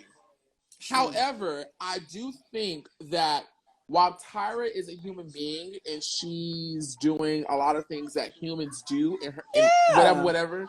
Exactly. I do think that a lot of, just from listening to doing these interviews with you girls and talking to you girls, I do think a lot of girls who had negative situations with Tyra, not saying they were in the wrong, not saying that at all. I do believe they did walk in the top model experience with certain expectations. Bam. With certain wishes. Bam. With certain fantasy things. There we go. A lot of it based in trauma from their past life. A lot of it based in unresolved issues that they've had that I believe subconsciously they were looking for a solution by joining Top Model. And in joining Top Model, I get to be close to my idol and all those things. And when those things didn't happen, not saying any fault at them, that's where a lot of those things set in. And I'm not excusing Tyra for a lot of the things that you guys share about her because as a person, if that would have happened to me, bitch, I'm black. I'm black. It would have turned you off. It would have turned me off too. Personally. But I appreciate the stand that you just took in saying, well, hey, maybe it wasn't her being a bitch. Maybe it was her saying, I need you girls to still be excited when Tyra comes up because I'm still creating a show. I'm creating and there are things that are still needed from you girls in order for you to get a paycheck, wherever it is, in order for the cameraman to get a paycheck, in order for me to get a paycheck, and in order for this shit to go on 5 years from now. There's certain things I still have to operate. And while I'm not excusing Tyra for the things that you girls say about her, I also choose to sympathize with her because Mother also had a job to do. She had her own goals, she had her own insecurities, she had her own struggles, she had her own battles that she was going through. And I appreciate you saying that and considering that. I appreciate that. And that's why I was like, I don't want it to make it seem like I didn't like her. That's not the case. Like I said, you gave me an opportunity. You handpicked me.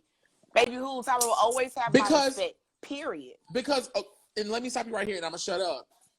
Outside of what you just said about Tyra, she still handpicked you to be a part of this worldwide phenomenon. So she's not only...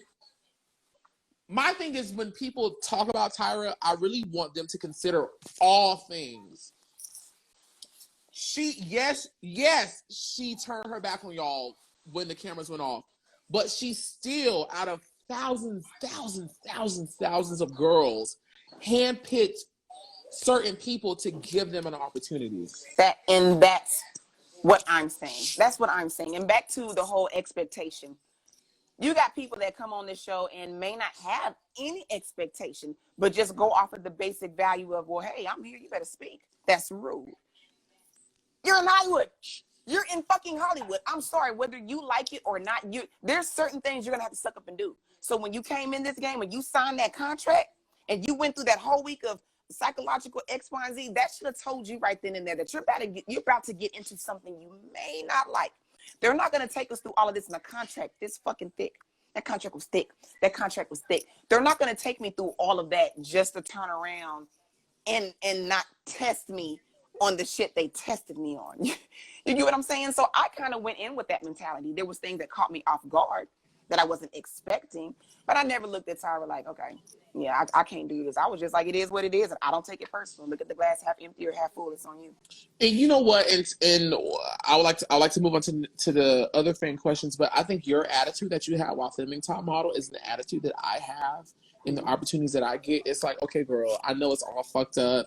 I know this isn't what I thought it was, but let me in this moment try to make the best out of it that I possibly can and take advantage of what this opportunity is, because outside of all the things that I can say are going bad about it, this is still a once in a lifetime opportunity that I now present in this moment need to make the best out of it. So if that means I need to block out every other things and just focus on what is positive and what is good, I need to do that in order for me to actually capitalize, monetize, build off of this experience to make it into the next one. Absolutely. So it depends on how far you're willing to go. It depends on how bad do you want it. And it depends on how you look at it. What can bother Susie Salad Sue may not be a thing to me. It just depends. And so, you know, I have an opportunity. I knew that this is what I was going to get into. Okay, for example, I can sit here. My girlfriend says this all the time. Chris, you can go and get you a regular ass job at ADT and be fucking miserable. Or just like on Top Model, okay, well, I can go on Top Model and do all of this extra. Yeah, Tyra turned her back on me. I didn't like that either. But guess what opportunity that's going to get me? There's a lot of things on this planet you're not going to like, sweetheart. Is this your show? Are you writing checks? Unfortunately, there's certain things you're going to have to do under certain people, or you can take your ass home. I don't feel it's that big of a deal. And that's why I tell certain people, for certain people that had such a bad experience, I get it. Maybe there was something that went on that genuinely was foul, but either you're built for the game or you're not. Or you're Pack it up and go home, or do what you have to do. Or you're not. Period. And to everyone listening and that will listen and watch this, I'm not excusing the bad behavior of adults. I'm not excusing that. I will never excuse the bad behavior of adults. And the bad behavior of adults must be answered, whether it's today, tomorrow, or whatever. It must be answered, and the God I serve tells me they will answer to it. Yeah. It's all about taking the opportunity for what it is and making it benefit you for what you have in mind for yourself. And it's fucked up because I am saying you do have to ignore certain things. You do have to not internalize certain things, but you have to make the experience work for you, whatever that experience is. Absolutely. And I also think, remember I was saying originally when we first got on live, I was like, you know, when it came to certain things, I didn't think mentally I was prepared for it. On the show, however, you have to be mentally rooted in your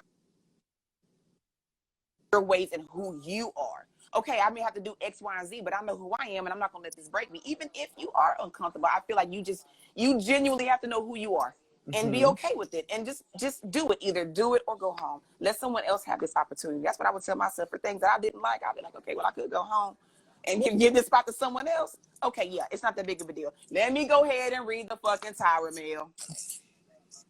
I don't want to be up at 6 a.m. jumping for Tyra, but I'm about to fucking jump for Tyra because someone else could be in my spot jumping for Tyra.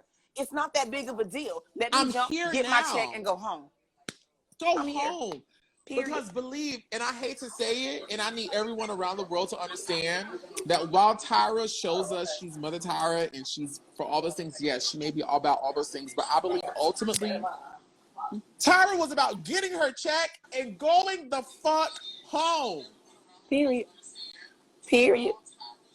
And that's what she's doing. That is her job. That's her job. Tyra gets her check and goes the fuck home. You don't see Tyra at parties. You don't see Tyra at the bar. You don't see Tyra you see her work and she goes home. Tyra could have called me and like, look, I don't know if I want you on the show, but them arms are hella long. I'm gonna need you to come over here and just reach on this top shelf and clean off these shelves. Baby, who I'm gonna be the best table wiper I can be. I'm gonna be the best janitor I can be. Tell me what you need. If it's gonna be an opportunity to get towards something else, and if I want it that bad, I'm all here for it. I didn't have a problem with it. But there were a lot of girls on that show that they didn't like the fact like we couldn't call home a lot. Oh, that's tea. I don't know if y'all know about that. Okay, but I'm just giving away tea. So tell us. On the show, we would have one phone upstairs, and they would give us, if I am correct, and my sister may have to text you and validate this. So Terra, please let me know if I'm telling him right. if I'm correct, the first time we had a phone call, I wanted to say between 15 girls, we have a grand total of 20 to 30 minutes. All of us. So if I'm on the phone, and this is my first time calling my mama in 3 weeks, and if I'm on that phone and I stay on that bad boy for 20 minutes, 10 minutes, whatever's left, the 14 other girls got to split. No. Yeah. Yeah. One girl, I forgot her name. She had just had a baby. She was so stressed. I mean, that's what I'm saying. There's so much other stuff that goes on this show that you don't see. So sometimes a small little itty bitty moment of, okay, Tyra turned her back on me, may set someone off, because what they're not telling you is that, well, yeah, I've been sleep deprived. I'm doing this, I'm doing that. I can't talk to my children, and it may not be a big deal to us, but to them at that time, oh yeah, something that small can cause someone to snap. And I'm going to say this, and I do want us to move on. I do believe that currently there is a mini revolution going on with the smoke and mirrors that's involved in reality TV. I mean, we see people like Nene Leakes, reality TV icon, coming and talking about things that was going on with her, Mariah Huck from Married to Medicine, Tamar Braxton. Now that I'm doing these chats with you girls, and you girls are saying, what happened to you guys? I do think there is a revolution that is starting / happening about reparations, the self-care, the all the things that reality TV stars need, because it is a field that requires so much, and the people at home do not understand that the 1 hour that you guys see, that you guys laugh at, get angry at, cry about, read, was someone's entire weekend. Or was in one house. We don't get to leave the house. I think there was 2 episodes where they show us leaving the house, but we don't. Those doors are bolted. We don't leave the house. We don't leave the house. No TV, no radio, no phone. Can't talk to your family. Yes. I have to deal with these other girls, whether I like them or not. And you're tired. You got all this extra stuff going on. I mean, yeah, they literally put you in a situation that makes you question, how bad do I want it? And for some people, it does not bother them. And I've seen some girls break. I mean, it was torturous for them. I've seen some girls break, but it makes sense. That's why they gave us that psychology test. And again, it's ratings. It's ratings. I'm about to make these bitches go crazy so they can give us something to watch. I'm just saying. Because my goal is I need this show to go on for seasons and seasons and seasons, And then we'll take some bomb-ass photos in between, In between. All right. Let's keep going. So Car wants to know, how did you keep your composure with those professional models being so mean and rude? And how did it feel to know it was an act? The one model being rude to you was so quick to apologize. Okay, because they don't show everything on camera. I'm not gonna. I knew that I'm being watched, and I knew I was on TV. And I remember telling my mama when I came back home, I was like, "Oh, mama, you gonna watch it and see me say some stuff, and I hope that they don't play it." I wasn't rude, but at first it genuinely didn't bother me, because a lot of stuff like that doesn't faze me, unless you call me out my name or you put your hands on me. And it was none of that. It was none of that. And so some of the comments I genuinely didn't even hear. I'm ignoring. I'm gonna be honest. These girls, I'm ignoring. So it was certain things that were said I didn't even realize until she done said it and walked up. I was like, wait a minute, what the hell did she just say? So a lot of me holding my composure was me being deaf. I didn't hear it a lot of the times. And then the one girl, I think she was a black girl, and at the very, very end, she did end up apologizing. She had said something to me at the front right before I walked out, and in the back when we were changing clothes. And I forgot what I had said to her back there. But after that, that's when they then brought us over and we did the, whatever. And yeah, when they told us it was fake, she was quick to apologize. I don't remember what I said, but yeah, I made it clear. I'm not the one. I'm not gonna drag you. I'm not gonna curse you out, but I'm not here for that. We adults. Like, let's do this, And so when they told us it was a joke, I felt bad because I was afraid that I ended up saying something that would make me look distasteful. So when they told me, I thought it was funny, but I didn't think it was funny because I'm like, what are y'all gonna pick?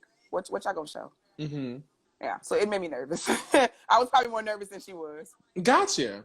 So PHSDM104 is asking, we need your thoughts on the Zach Posen show. That was the same show, right? I believe so. Yeah. So what was my thoughts on just it in general? Yes. Like the fact that Chelsea won, the clothing line itself. I will say his energy, he was hella fun to work with. His energy was up there. That man, like, you could tell he loves fashion. He was loving and upfront. I thought the setup for it was nice. I love that Chelsea actually won that challenge. is it weird to say that it was very befitting for her? Just the clothes itself, it looked good on her. I think she has one hell of a walk. I mean, that event was more fun than it was competition to me. Mm-hmm. So yeah, that's all I felt about it. I actually forgot about that until brought it up. I did. I actually forgot about it. Trinity Galaxy wants to know, can you ask more about what was it like being painted by Raja? Oh my God. First and foremost, that paint never came off. When I tell you we was trying to scrub that paint off for hours. For hours. Soap would not get it off. Lotion would not get it off. Butter would not get it off. I mean, we were in here like literally trying, all of us are just trying shit to get it out. And it was staining girls' hair. It was horrible. So I go in there and I say, okay, will baby oil do it? And goddamn it, it worked. Baby oil worked. We done ran through bottles of baby oil trying to get that paint off. And I think that was the number one thing that I remembered, how much fun it was. And they didn't even get any of that on camera, but we were stuck with that paint for hours. We couldn't get off. But we were in Italy. The energy was great, and it felt like we were in arts and crafts. It didn't feel like a competition either. That's my problem. Nothing felt like a fucking competition. I'm just here having fun, eating grapes, getting painted. Like, that's my problem. I'm here like, oh, what's a lovely and glorious day? And everyone's like, all right, we gotta get this modeling done. It's a competition. I'm too busy playing with butterflies and flowers. I enjoyed it. I'm just saying, it was great. Damian Tran is saying, ask her what would have happened if she didn't do the challenge on the Silver Bullet coaster at the Knott's Berry Farm. When I did the roller coaster? Yes. Like, I don't know what would have happened. That's why I got it on. That's why I got on there. I told them, you're not going to get a photo. You're about to get the ugliest face I'm about to give you. But you can't say I didn't get on this bad boy. I was afraid of going home if I didn't do it. Gotcha. Excited to be here is asking, why did Chris and Jane only go to one go-see? How many hours were really given to you guys to do the go-sees? It looked like you guys didn't even try. I'm just retarded. Let me tell you that. I was so lost. I didn't know what was what. I thought I'm going west and we're going east. That was one of the hardest things I've ever done. I'm trash with directions, y'all. I'm trash. I'm going to just be very frank with you. And that was also not an excuse, but that was also the episode I had really, really hurt my foot. They have those big old cinder blitz when you think of like a Romeo and Juliet and how the street used to be with the big old cinder stones. Mm-hmm. It looked like that. So if you step on the corner of it, your leg will literally cave in. And so I ended up hurting myself, and not an excuse, but I was trashed that day. I didn't know where I was, and I kept telling Jay, you better go with someone else, honey, because you're gonna lose dealing with me. Again, not taking it serious. So you're right. It's not that we didn't try, but I probably could have tried harder, but I was like, look, this shit sold up. Chelsea got it. Go ahead and give it that win. It was cobblestone, Chris. It was what? Cobblestone. Cobblestone. Oh, cobblestone, pebbles, wood, brick. It hurt. It hurt. Excuse me, y'all. I don't know my terminologies. Okay, so we're almost done with my questions. Okay. Yes. So Carol Kisslick, who is dedicated to these exclusive ANTM chats, has a bunch of questions for you. So I'm going to run them off to you. And whenever it immediately comes to you, you tell us, okay? Okay, I'm ready. Okay. Cherry. Okay. What was your biggest competition in the house?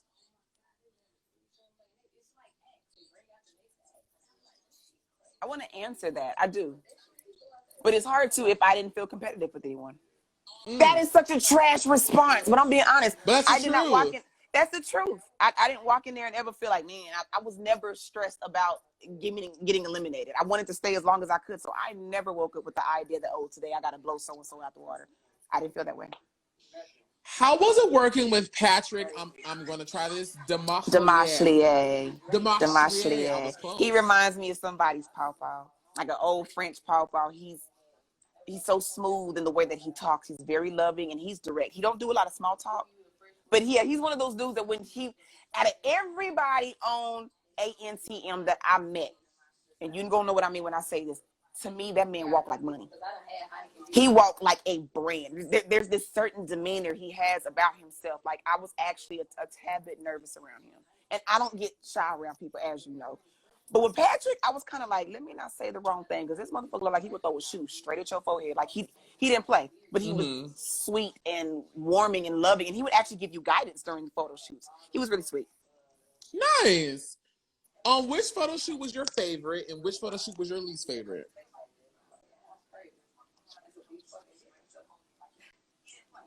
Ooh. Okay. I would have to say, and not because of how the photo came out, but the photo shoot itself was so artsy. The mermaid one with Matthew. And we actually got to see how much the jewelry was. I would never forget that. We went to the back and he was like, oh yeah, we can't give you a price, but we can tell you around the range of how much it is. Okay, well, how much is this? How much is this ring? Oh, you're looking at a house. How much is this necklace? Oh, you're looking at the Benz. Oh, how much is, baby, who, if I was a thief in the night, that would have been that day. So I think that photo shoot was probably my favorite. We probably cut up the most that day. I loved it. And my least favorite would have had to been, I'm trying to think. Oh, my least favorite would have to be the one where we did the harness and the fallen angel. Oh, baby, that was so difficult. I'm flipping, sliding. I'm like, y'all ain't gonna get no good pictures out of this. Send me home today. But you did get a good picture. And here's another thing. Maybe this is just my personal opinion, but sometimes the photographer will let us see the photos, and I'll be looking at some bomb photos. Wait. Pause. Okay. Are you saying that the photographers let you see some of the photos while you were shooting for Top Model Cycle 15? Some did, yes. And what did you see, Chris? Stuff that I thought, maybe I don't, I ain't no photographer. But if you ask me, it's like anybody can look at a photo themselves and tell if it's nice or not. I can look at a photo and be like, okay, like that harness photo, my hand was stuck out on the side. Why would you pick that photo clearly with the hand like that? When I saw other photos that I'm saying they probably weren't the best in the bunch, but they were better than the one you chose. That was my question. So you mean to tell me you saw photos that were better than that My photo? personal opinion, but I'm not a photographer. My personal opinion. Just like when we was in the tea is being spilled. Feel it in my toes.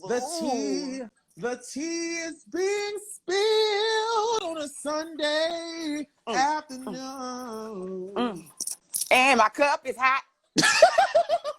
No, you did that way better than I did. I just want to jump in. So yeah, even when we did the photo shoot in Italy where we were statues, and I wasn't upset about not winning that they chose, because I'm like, I know some better photos came out than the one you chose, and it would just make me curious, like, why did you pick that one? So going back to because it was your time to go home according to their storyline.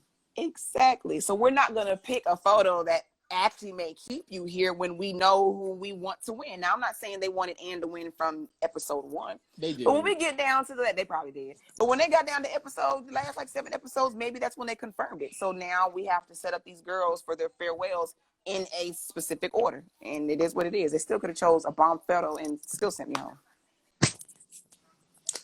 Just my personal opinion. So, Carol is also asking, did you like Italy? Are there any good stories from Dear that did not make it to the air? Hi, I'm Carol, and I've been sober for 3 months. Hi, Carol. I don't know why I thought that. I'm not saying her, but the name. I'm sorry. You know when you watch movies and people be coming in to you ain't okay. I'm sorry, guys. But Carol, this Carol that I speak of has been in every live. She always submits questions. She's one of the dedicated people who watches everything. Yeah, so don't do my Carol. No, not at all. I like Carol. That's why I'm talking smack. Okay, so she was asking, what did I like about Italy, and what else in Italy? Was there anything that happened that did not make it to air? Absolutely. In fact, we weren't even on the show. So when you get kicked off, they don't send you home. They send you to a hotel across the street, and you stay in that room till the duration of the show. They send you where? In a hotel across the street. No, I'm for real. Because hotel across the street. Because they don't want it this to is get glorious. out. If my mom knew that I went to Top Model, and that was in my contract too, I wasn't able to tell certain people, and whoever I told, they had to sign a contract. They couldn't tell nobody. Wait. Method to the madness. What? Method to the madness. So if Say I'm that on the again? show, if I'm on the show and I decide that I want to tell anybody, if I'm correct, there is a limit, number one, as to how many you can tell. But if you tell that person, they have to go into contract.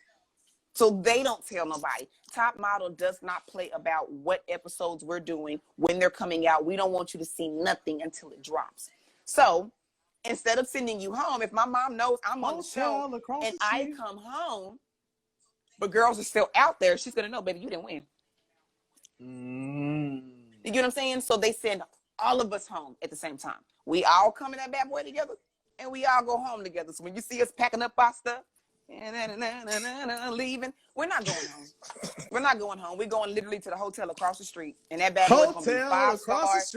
And the money that they gave us is going to go quick because that food be expensive in euros. We would give them $100, and we got back like $75. Like that money went quick, and I'm not about to keep paying for all this rich food. That's $45 for a burger. Yes, give me a sandwich and some noodles and call it a day. I'm trying to take this money home. I'm not trying to spend it out here. I'm for real. It got extremely expensive. So the people are saying they think I'm stoned. No, I'm just enjoying this Azul tequila. And if you spend a little money, just spend a little money for the Azul tequila. Where the money resides. Where the money resides. If you spend just a little money for the Azul tequila, you will feel like how I feel right now, which is good, glorious. Glorious. Hotel across the street. Hotel across the street. Making that my new single. No, Bam. Chris, that's funny. Chris, making that my new single. Chris, I'm dropping the album, and it's gonna have songs that's all about Top Model. #1 hit single, Hotel Across the Street, Tyra and Shit, track 2, track 3, and Shouldn't Have Won. Track 4, Casey is the bitch. I don't believe that, but I'm just saying. Track 5 is gonna be Got Lost to Italy. What else? Oh, track 7, Myrtle. We just gonna call it Myrtle. We're just gonna call it Myrtle. Myrtle featuring Oliver Twixt. Baby, who? Okay. We need to get together and do this Hotel because I already had Hotel across the street. Chris, after this, okay, I'm sorry. We need to. I'm going to fly to Texas and beat the living black shit out of you if you do not start curating video content. Because Chris, you are funny. Why do you have to beat me? Why can't you just encourage me? Because if after I encourage you and you don't do it, the only thing I know is to put a large black massive thing on your ass. No, we can get in this together. Yes, I would love to do something as simple as this. Wake up, have fun, and make money. By all means, I'm here for it. Okay. By all means. So, Carol also wants to know, how did it feel to be in the top 5? Chris, okay. You made it far. I didn't. I was just so happy to be there. I don't think y'all understand it. I was just happy to be there. Period. So it wasn't until I got off the show that I was like, oh, wow. I really did make it far. The moment anybody that did or didn't watch the show, or word of mouth, hey, I didn't watch the show, but I know your mom and she told me you were on Top Model, whatever. How far did you make it? The moment I say top 5, it was like an automatic level of respect. And I'm just kind of like, I just wasn't expecting it. Like, is that a good thing? It's far. So it didn't dawn. My girlfriend over here talking about, yes, baby, give me it, trying to hype me up. But it didn't dawn on me, literally, for real, until I got home that I'm like, wow, I was on this season damn near until it ended. And that's kind of how I looked at it. I was on the season damn near until it ended. So, yeah, it felt good. It felt good. And it made me feel even better because regardless if it's my looks or not, I know it was my attitude that carried me. And I don't care what anybody tells you. It's never what you know, but who you know. And if people like you, if people are willing to give you that time, you make the right connections, there will always be opportunity. And that's all I was focused on. So, yeah, it didn't hit me until I got home. I'm like, dang, okay, I did something. Top 5, okay. So, Chris, I'm going to ask you for your immediate responses to the names of the girls who were on your cycle. You've talked about them, so when I see their names, I'll kind of try to, bypass them. But the girls enjoy when I ask the girls to give your immediate. What you eating? Hotel across the street. I'm trying to be like nothing. Hotel across the street. Kit Kat. I'm eating brisket. Okay? So you grubbing too? Okay, because I'm like, I don't want to be a fat ass. Ooh, that look good. You bite the shit out that meat. You chew it. Ooh, you chew that shit so good. Ooh, oh my God. Hell yeah, it's I can smell it through the fucking phone. You chew the hell out that meat. Fans only fans. Shit, chewing meat. Ooh, that sounded bad, but it sounded good. Hotel across the street, chewing Hotel across the street, chewing meat. Dropped so low that it hit my feet. Okay, hey. I'm done. Yeah. Okay. What was the next question? Hotel across the street. Oh my God, Chris, I'm having so much fun with you. I am too. Chris, thank you for the opportunity. Okay, can I be so honest? Okay, I'm best gonna be honest friend. with everybody. If there was anybody that I wanted to talk to, number one of everybody. And I hate saying this because it's gonna make. I don't want people to think whatever. Chris was the person I wanted to speak to because I just knew her and I spoke the same language. I knew it. That's why when you had hit me up, I was like, okay, I hope it's not unprofessional. But he about to get my phone number. Like, no, we about to be friends. Like, energy doesn't lie. Energy does not lie. And to just come around genuinely good people that vibe and, you know what I'm saying? It's a blessing for me to meet you just as much as you feel it may be a blessing to me. No. Chris, it is a blessing. I am blessed right now to share this space with you. I am blessed. Oh, no, sir. The honor is mine. Sir, let me tell you real quickly. So, when you first dropped in my DM, I was like, oh my God, he's trying to holler at me. And then I realized, no, I'm a punk. He's trying to holler. He's trying to get to me and to give me beautiful blessings and love and encouragement. Of course, I'm the one that's honored. What do you mean? You could have picked anybody. What do you mean? You could have picked anybody. You chose me. I am very grateful. Just even going back to talking about Tyra, I'm grateful. She could have picked anybody to be on that bad boy, but you chose me. I'm so excited to be here. And I love the flow of how this is going. I love how this is natural it is. I'm going to watch this forever and ever. I like to think that you're comfortable and it goes both ways. I don't want to say anything that makes you uncomfortable. And it's clear that you're trying to make sure you don't make me uncomfortable. Like, it's perfect. So that means, Chris, when you come to Atlanta, that means you have to double date with my boyfriend and I. With the hotel across the street.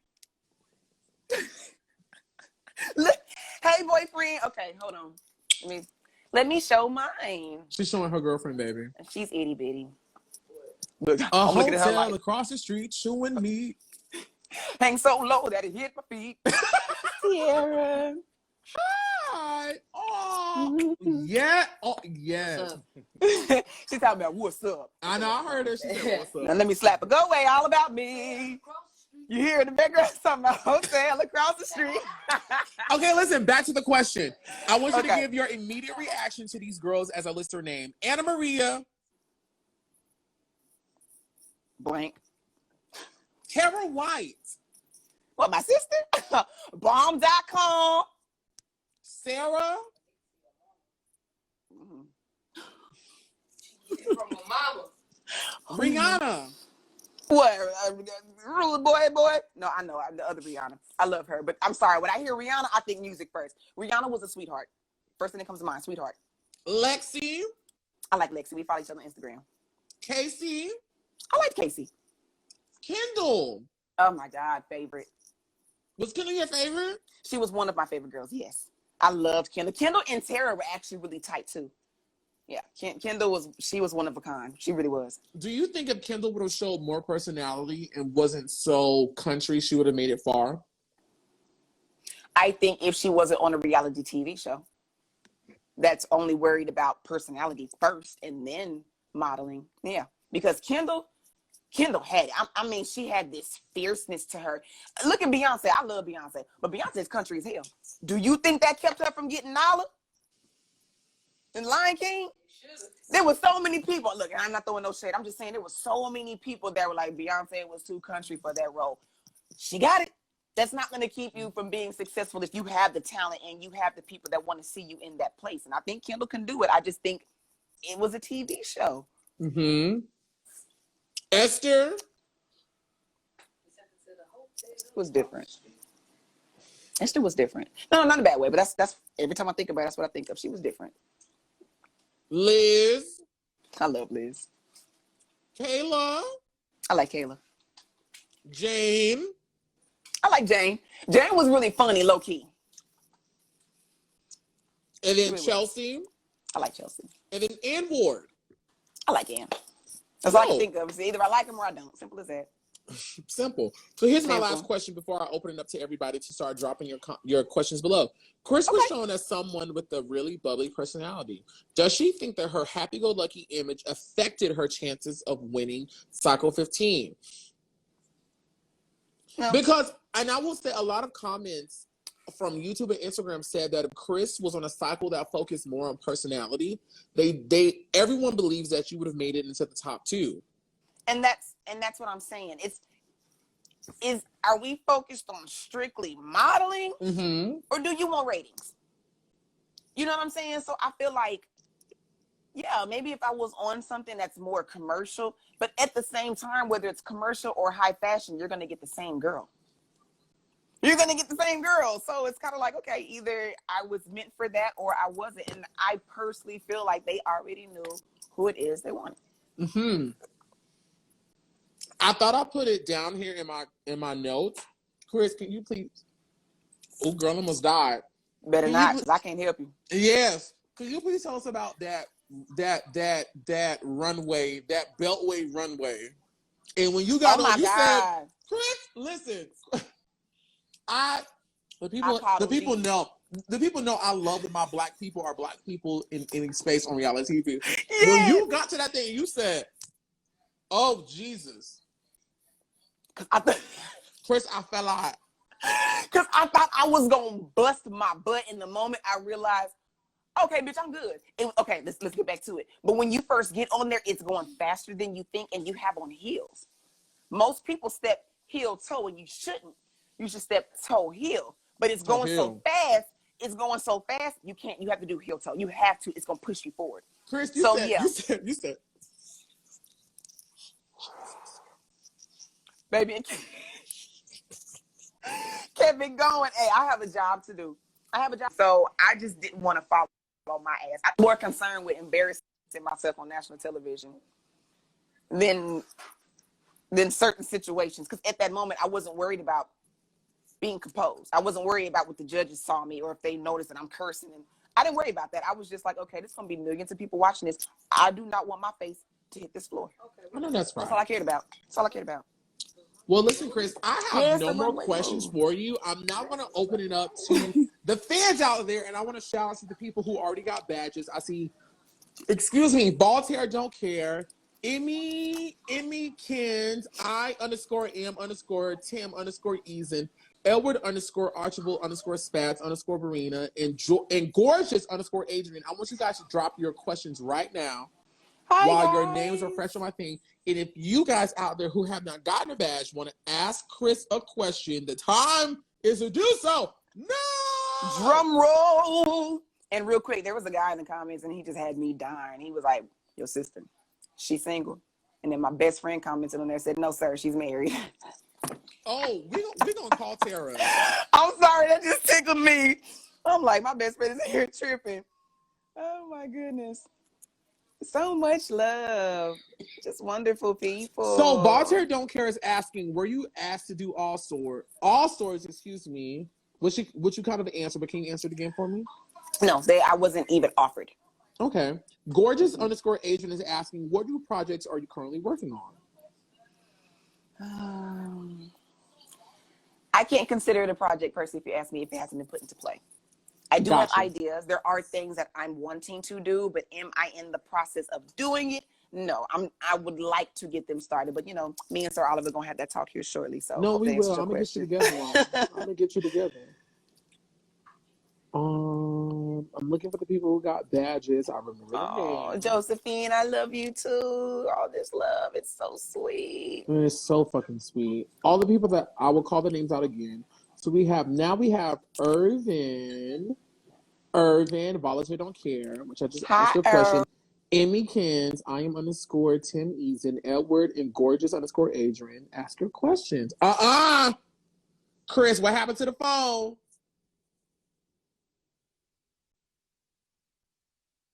Chris, I'm gonna whoop your ass.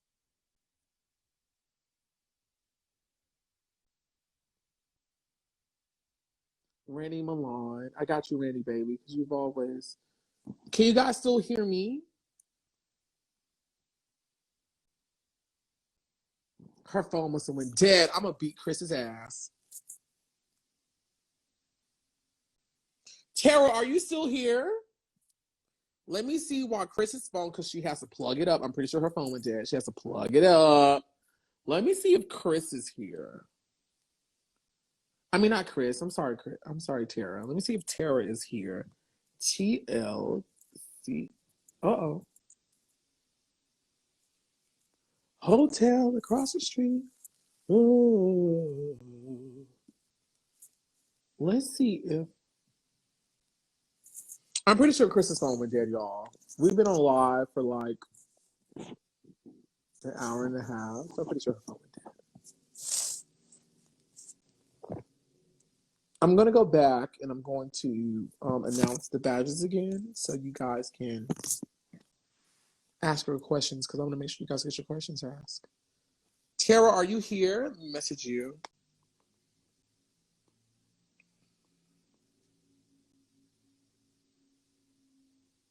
Oh, okay. Chris said her phone died. Oh, this is her girlfriend. Okay, Sounds of Queens. Now, Chris, can you come with this shit now? Sounds of Queens. There we go. Oh! Send. Okay, I just sent the request. Yep, sent.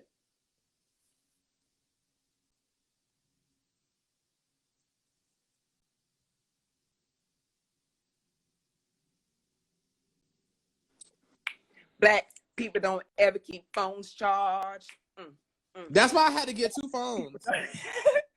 I'm sorry, y'all. That was extremely unprofessional. So where did you want to pick up? I'm sorry. You okay? So I'm going to shout out everyone just to make it easier for me. I want to shout out everyone who got a badge, and I want you to ask your questions below after I finish everybody so I can stay organized.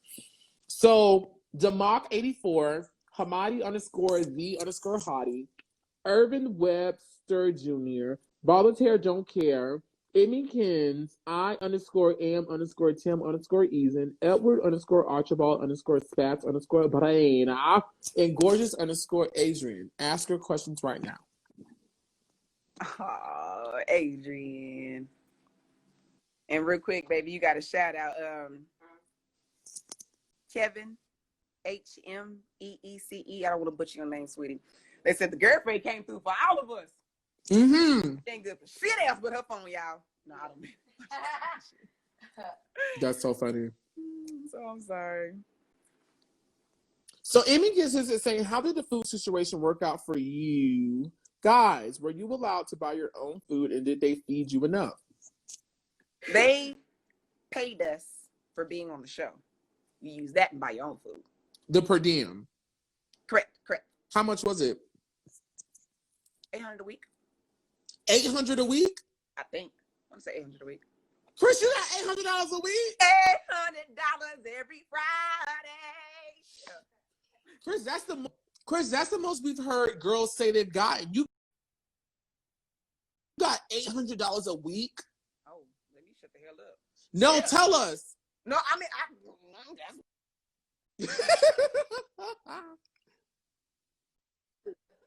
if I'm correct, I want to say it was $800 every Friday. Yes, sir. Adrian talking about didn't feed her enough. Hell no. I'm trying to get thick in the hips. Stop it. Hamadi underscore the Hottie is asking, how did you manage to keep your sexuality out of the show? Okay. And to also add to it, Demark84 is also asking, were you out while filming the show? Excuse me. Tierra's my first girlfriend. So Ooh. Okay. What? No, I'm joking. So, okay. I've never had insecurities with who I am, my sexuality. Shut your ass up. I've always been attracted to women, but it was never like in a sexual playing field. Like I would never look at a girl and be like, "Ooh, that's what I want." But I think when God made women, He damn sure took His time. You know what I'm saying? And I think it was different when I met Terra. She was just happened to be that one that made me okay. Well, fuck it. This is what I'm trying to do. When I was on the show, I actually had a boyfriend. How long have you guys been together? 3 years. Yes. Yeah. Edward _ Archibald is asking, "Hi Chris, not a question. Just want to say that I love an unbothered, talented queen. Much love and peace. And please start a YouTube channel. Oliver just gave us a class on social media." Thank you. Thank you. That makes me feel so good. Said queen. I got royalty in this bad boy. I love it. The energy is just, y'all don't understand. When I tell you I have been hyped all week for this. Yeah. All week about this. Just hype. I'm just super excited. The love is genuine. Thank you so much. Yes. Emmy Cans wants to know, who's your favorite judge on the show? Miss J. Okay. Gorgeous _ Adrian wants to know, what's your rap name? I hate her. Minx. So for the longest, music was my number one thing, right? Mm-hmm. And it's been a while. I have not been active in any of that. But I'm hoping sometimes, especially Oliver, when we get together, because I know you be jumping on the tracks too. Yes, and I demolish. We'd have to get together and showcase some things. But yes, that's music is another thing that I'm very interested in. This is from my baby Wayne Milan, who supports every live I do. He's asking if you could do any photo shoot from any other cycle, which one would you want to do? Any other cycle. Okay. What was the one that had Eve on it? Eva? Look at me talking crazy. The spider? Oh my God. All of y'all say that. Y'all wish y'all could have done the spider. Gorgeous. This specifically that spider. Yes, I'm not afraid of spiders, first and foremost. And maybe it's just her. Maybe she's so damn fly. She made me feel like I could do it. Mm-hmm. But I would definitely want to do that. Yeah, she's fly. Neon Black Music, can you post your question again? Because I can't find it. So please, I'm looking for it right now. And in the meantime, Amy Kansas is also asking again, besides yourself, who did you want to win and why? Did you have a feeling that it was going to be Anne since she was so consistent? We all knew it was going to be Anne. We would actually say that to each other in the house. Like, we all knew it. Like, oh, Anne gonna win again. Anne got first place. It's like, week 3 in a row. Okay, bitch, you gonna win. Like, we knew it, but I genuinely don't think any of us were saying that with any animosity and any. Oh my God, you know what I'm trying to say? I butchered that word. You're just being real. Yes, thank you, because I was struggling. We genuinely wanted to see her succeed, and I think we all liked her as a person. But God honest, we knew she was gonna win it. We knew. Did you walk in the final photo shoot? I mean, the final runway. Kendall or Chelsea? I'm sorry. Did you walk in the final runway? I don't think I did. You don't remember? I don't think I did. Chris, you don't remember if you walked in that final runway? Hell no. That was 10 years ago. I was hoping I can watch some of it so I can remember, but no, I do not remember. I don't think that I did. And I probably did, and I'm saying the wrong thing. I'm just being honest. I don't want to lie to you. Okay, I appreciate it. Neon Black Music posted the question. They said, "What's the reality behind that big blow up with everyone versus Casey?" Everybody in the comments are checking me. They're like, "Yes, bitch, you was on the runway." Okay, I'm sorry. Say that one more time, Oliver, because they're coming for me. My bad. Yes, Chris. I'm like, you walked in the runway. How? You know what? Okay, let me read y'all top model girls. There are certain things I don't remember specifically from 10 years ago, but if someone says, "Did you do this?" I'm like, "Oh, yes, I did do that." I can't understand how y'all girls don't remember you getting a call sheet, having to get in a car, having to get in clothes, having to film you walk down a runway that your ass was already eliminated on, and you don't remember it. Because honestly, it feels like I did that every day. I got you. Terra will vouch for it feels like we did the same thing every day. So yeah, as much as you would think I should remember, one episode is 1 week. And there was a lot of stuff that we did. And yeah, I'm ashamed. I should remember, but I don't, Bookie. I'm sorry. Neon Black Music is asking, what is the tea with that big blow up between everyone versus Cassie? Oh, okay. That I do remember. I forgot. This rib is good. But I do remember it was one of those arguments that may have started between one person, but either someone's kind of jumping in, throwing their 2 cents, or you got people who were trying to de-escalate it, or people who were simply standing there being nosy. So now it goes from, okay, so what, you think I'm crazy? And you turn around, so what, do you think I'm crazy? It kind of, I'm not saying that's exactly what she said, but I remember that it was starting to open up the doors for everybody to say how they feel. But originally, it didn't start that way. And that was the biggest blow up, because, I mean, Casey was tired of it. She was tired of the bickering that she had with dominantly her and Lexi. Her and Lexi, if you ask me, probably had the most beat. It was dominantly them arguing the majority of the time. But there were things that Casey did that even if Lexi was right or wrong, the girls in the house agreed with. So Gotcha. Now Casey's feeling like, oh, so what, you got a problem too? And that's one thing that I liked about her. She ain't scary. So she gonna stand up and address the entire house. Because apparently everybody got a problem. You know me, you're not talking to me because I don't have a problem. Some things got misconstrued and got, so no, people did not have a problem with her. It's just she was going hard, but maybe she had a reason to. I don't remember what it was for. Gotcha. Jerome, who just got a badge, is asking, what are your thoughts on the fake makeover list?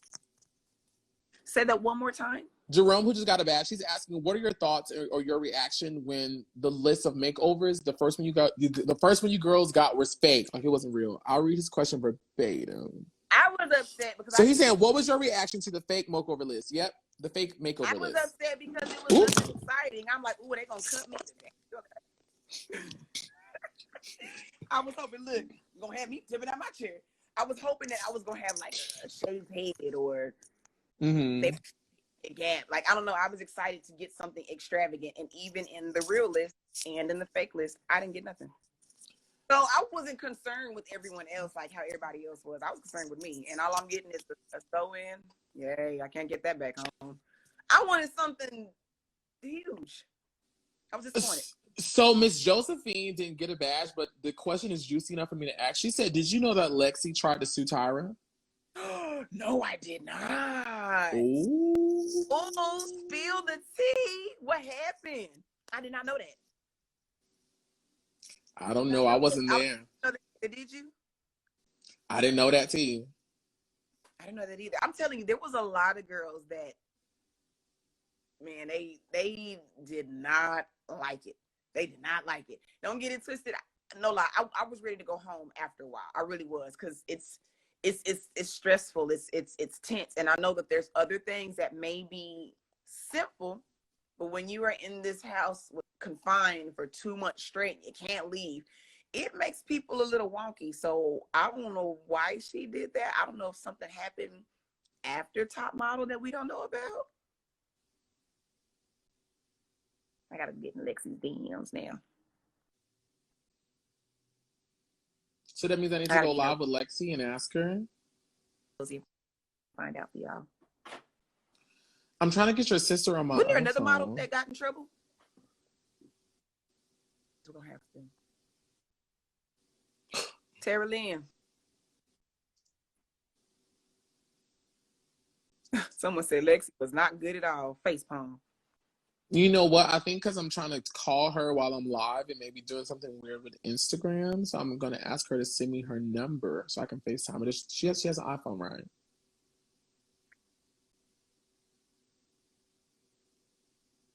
Multitasking. Chris, what the signal is giving. Okay, perfect. She just sent me her number. Copy.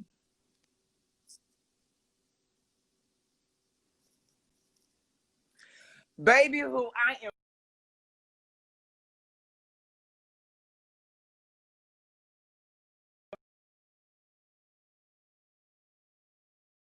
Hello? Chris, can you hear me? Hey. Hi, Terra. Chris, can you hear me? Girl.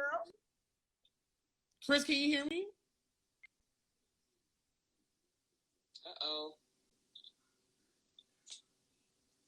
Chris, can you hear me? I can hear. Mayday, mayday, Earth to Chris. Let me see what it's looking like. Who's glitching you guys? Is it me or is it Chris? Chris. Is Chris doing it? Yeah.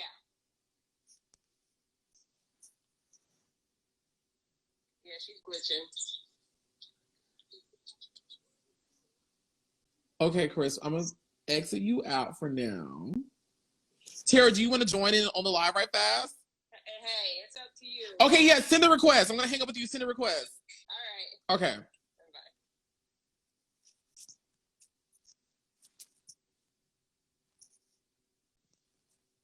Every time I do this, I think about I'm getting a little tired of you broken promises, looking at your pages, seeing different numbers, calling things. Y'all remember Blue Mascara from that show, Tiny? That was a Nickelodeon. I just always remember that. I'm getting a little tired of you broken promises, looking at your pages, seeing different numbers, calling saying, hey, hanging with the fellas, hanging with my girls, you always getting jealous. I didn't mean to beat them in the business and dealers. With your mama, never fronted you, never fronted your trauma. Same player, please. Okay, Terra, so when I try to go live with you, okay, let me try to get Chris back on the line. Because when I try to go live with you, Terra, it doesn't give me the option to do so. So let's see if Chris will come through clear, and let's see if I can get you through clear on this end. Now I'm sick and tired of you broken promises. So, okay, I got Chris Gotta back. go here. Hold on. I'm going to try to call your sister on FaceTime again. She's trying to call me on Instagram. Terra, if you're watching. Okay, I got Chris and Terra! It kept telling me wasn't able to join or something like that. Terra, how are you, darling? I'm good. I joined that live and I was like, look, they gonna get these uneven eyebrows, pom-pom, because it's Natural Sunday, but I need Chris to spill all the tea. Okay, Chris, so listen, so we only have you for a little bit because I have had the people for like an hour and 30 minutes. That's fine. I don't like talking about black ass anyways. I'm cool with it. No, shut up, Chris. Terra, is there anything that you would like to say about Cycle 15? And maybe I need to contact you so we can do our own live. But while you're here, is there anything after watching your sister talk about Cycle 15 that you would like to jump in and put your left foot in the game now about? I just want to add that everybody wants to hear from those that kind of made it a little bit further in the game. And I feel like those that made it a little bit further in the game kind of have the same story. But for those that got kind of cut early, we have a different story because we had to still trail with the show, but it was not the same. So a lot of things that Chris experienced, I didn't experience because I was with those that were cut off every single time. Got sit off every single time. So my experience was different. My experience for Tyra is completely different. My experience on being cut off is completely different. So to me, a lot of things that she says is wholeheartedly true, but I feel like a lot of things that go on, I really saw for what it was because I was cut early. Yeah. Gotcha. Is there anything? So there were a lot of questions about your sister's reaction to you having to cut your hair and then get eliminated. And your sister told us that they actually dyed your hair. They dyed and bleached your hair. Tell them. My hair was natural. It was down my back. They not only permed it, they dyed it twice. They ended up cutting it further than what they wanted to, just to add weave back in it. So for me, as a black woman, you know, we're kind of brought up like our hair is everything. You know what I mean? And after that, I'm glad they did it because it kind of helped me separate from what is just it just didn't matter. But at that moment, it's kind of like I have missing spots in my hair. I'm eliminated, but now I'm having to go to a hair salon twice a week to get conditioners, deep conditions, to get my hair pressed and everything just to get it back to where it was after they messed it up. There was no, hey, I'm sorry. Hey, we didn't mean for this to happen. It was none of that. It was just, you're good. Oh, no, you know what? We're not going to do that with y'all. You can go. So for me, it was upsetting because they made it seem like every time you turn around, I was crying. Exactly. But the thing about reality television show, they're going to make you to be whoever they want you to be, no matter what. Mm-hmm. No matter what. You can be the sweetest person, but if they want you to look like a bitch, you're going to be a bitch. You want to be a bitch, you're going to be a bitch. So, Terra, I think I need to, contact you so we can set up our own live and the people can submit their own questions and we can talk. But listen, before you go, can you guys right now in real time do the tick, tick, tick, tick flash? Oh, you know what? It's been 10 years. I keep trying to tell him that. Flash Was it right? So Chris to remind me. Chris, show your sister how it went. Like this. I can't see her. Hold on. Oh, girl, here she go with this foolishness. Hold on. Let me go back to the live. It was tick, tick, tick, tick, flash. Tick, tick, tick, tick, flash. Okay. Tick, tick, tick, tick, flash. I'm gonna try to do it. If I'm correct, it was tick, tick, tick, tick, flash. Uh-huh. I don't know if that's right. Oh, wait, did I do it right? Yes, you doing it. I did it. Do it again. I did it. Okay. Tick, tick, tick, tick, flash. Drinking. Do the tick, tick, flash, girl. I did it. I tick, tick, tick, tick, flash, right? Yes. I did it. Why are you laughing? Girl. Did I do? You said I did it right. Can we all do it on the count of 3? 1. Oh shit. Oh no. See? I'm breaking stuff. Hold on. Terra, hold on. I done got so excited. It's time to get off live now. I know. I feel like they probably are so tired of me. I'm so sorry. Okay, let's do it on the count of 3. 1, 2, 3. Tick, tick. Tick. Oh, how slow are we ticking? My ticks were fast. Are we ticking slow?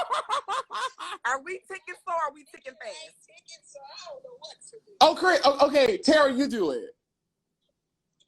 I got the giggles. I can't. No, I need you to ungiggle yourself. He's not gonna let us go until we give him. Exactly. Y'all want me to tick, tick, tick, tick, flash? I don't know. Ooh, that flash like it hurt. Come on, Terra. I'm gonna try, but I really don't remember the tick, tick, flash. But I'll do it. Uh-huh. She like she waiting for a cue. 1, 2, 3. Tick, tick, tick, tick, flash. Thank you so much. Terra, I'm going to text you, okay? Okay, text me. Yes, ma'am. All right. You my friend. She can't have your number. Chris, this has been an amazing live I've done. Well, thank you for having me. Is there anything you would love to say before I let you go? I guess someone was calling me and I declined it. I didn't hear Who tried to call again. you? You said it was Tyra who tried to call you? I don't know who it was, but they got declined. What was you asking me? Is there anything you'd like to say before I let you go? I'm grateful. I'm happy for the opportunity. I love what you're doing. And I've enjoyed myself just with your energy. I did not feel like, oh, we about to get this bitch on the phone and dig up tea. No. 2 people talking about something that they genuinely have an interest in. People watching and they genuinely have an interest in it. Like it just felt comfortable. So I thank you for choosing me. I thank you for the hospitality you've shown me. Nothing but love. Because y'all don't understand. We don't talk every day. But when I tell y'all, like, he reaches out to me. He gives me words of encouragement. He uplifts me, makes me feel like, you know, and as people, that's what we're supposed to do. Urban support is important. So when you have people that look like you, people that move like you, people that have dreams like you, it's our job to uplift and build one another. Yeah, we're supposed to do that. So when you find people that naturally do it just because they believe that you genuinely have something, that means the world to me. So thank you so much for having me. Everybody watching, I thank you for watching. Some of y'all, I was watching the comments and it was like, okay, I'm at work, so I can't watch too long. And I'm just like, man, like, just to know that someone thinks that I was worthy enough just for their hour lunch, 30 minutes. That was enough. That was enough. Like, people have been dropping in my inbox, y'all, and I have been responding to everything. Like, hey, thank you for watching. Whatever. You add me, I follow you back. Like, I'm just super happy to have people that genuinely believe that there's something good about me. So I thank everybody for your time today. I loved it. I had a great time. So listen, I want you guys to follow Chris right now at ft.minx, MINXX, right? Mm-hmm. And 1X. 1X, ft.minx, ft.minx. It's like featuring pretty much. Like right. Yeah, featuring, but ft.minx. Follow her. Mm-hmm. And I have one more question for you. If you were in front of Tyra Banks right now, what would you say? I need some money. Stop playing with me. Okay, no. If I was in front of Tyra Banks right now, what would I ask her? What would I ask her? Because I feel like genuinely, that's a really good question. I feel like genuinely I knew back then when I was first on the show, I had a lot of questions. It's been so long that the fucking in me kind of doesn't have questions. And I don't mean it disrespectfully, but you grow and you get over it, Mm-hmm. But I would really like to know if they had the opportunity, which I've always thought would be a good idea. What if they did a redo of certain cycles? Would she do that? Just the concept sounds good. Just the concept, and not even my cycle, but with just anybody. If they took the same girls from cycle 1, cycle 10, cycle 15, it doesn't matter, and gave them the opportunity to come and do it again and genuinely try to pick a new winner, I wonder, would the results genuinely be the same? Wow. That would be my question. Wow. Yeah, that was good. That was really good.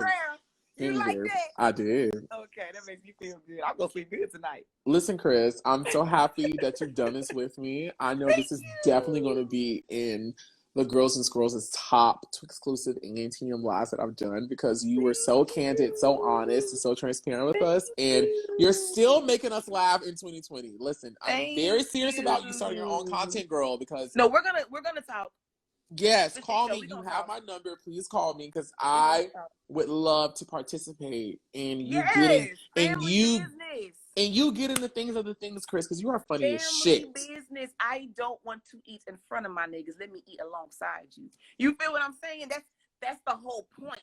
That's the whole point. When they say it takes a village, this is what the fuck they mean. This is what they mean. And I am excited. I have always dreamed that if God was to bless me with the opportunity, that he would also bless me with people around me who genuinely have my best interest in heart. You know what I'm saying? That's all I want. That's all I want. Whatever you're talking about doing, I'm jumping on. So you let me know. I'm coming out there to Atlanta. It's a done deal. See, thank you so much, Suge. I really do appreciate you. You are wonderful. You are wonderful. Continue to do what you are doing, and it's gonna take off. This is just a start for you. Not even with mine, but just the whole campaign that you're pushing. This is just the start. And if you think life is good for you now, where the fuck you gonna be in 10 years? Like, I just want to be here for the growth. That's it. Thank you so much for letting me be a part of it. No, thank you so much for doing this with me. I appreciate it. Listen, guys, before I let Chris go, I'm reminding you guys that listen, I am premiering my P.O. Box Holiday Live that I shot of me unwrapping all of the wonderful gifts I got from some of you, as well as some of my other friends. Monday, that's tomorrow at 12 p.m. Eastern Standard Time. I'm going to premiere this live tomorrow, Monday at 8 p.m. Eastern Standard Time. So tune in for both. And we have a lot of more top model to exclusive ANTM live chats on the box. And with that being said, everyone, please send kisses and hugs, positive energy to Chris White as we wave goodbye to her after giving an amazing top model cycle 15 Thanks for watching. I'm leaving, bitches. Bye, Chris. Bye, guys. I love y'all. That was freaking amazing. And I'm going to get off because I feel so happy right now. Listen, guys, be sure to pray and Kegel, because in 2021, we all of us need to walk around with tight kitty cat, because a man going to come by. I already got my man, but some of y'all need a man. He going to walk by here and say, girl, do you have a tight kitty? And I need everyone that's a part of this to say, yes, sir, I do. Would you like to feel the grip? Until next time, guys, I love you. Happy holidays. Be safe. Bye.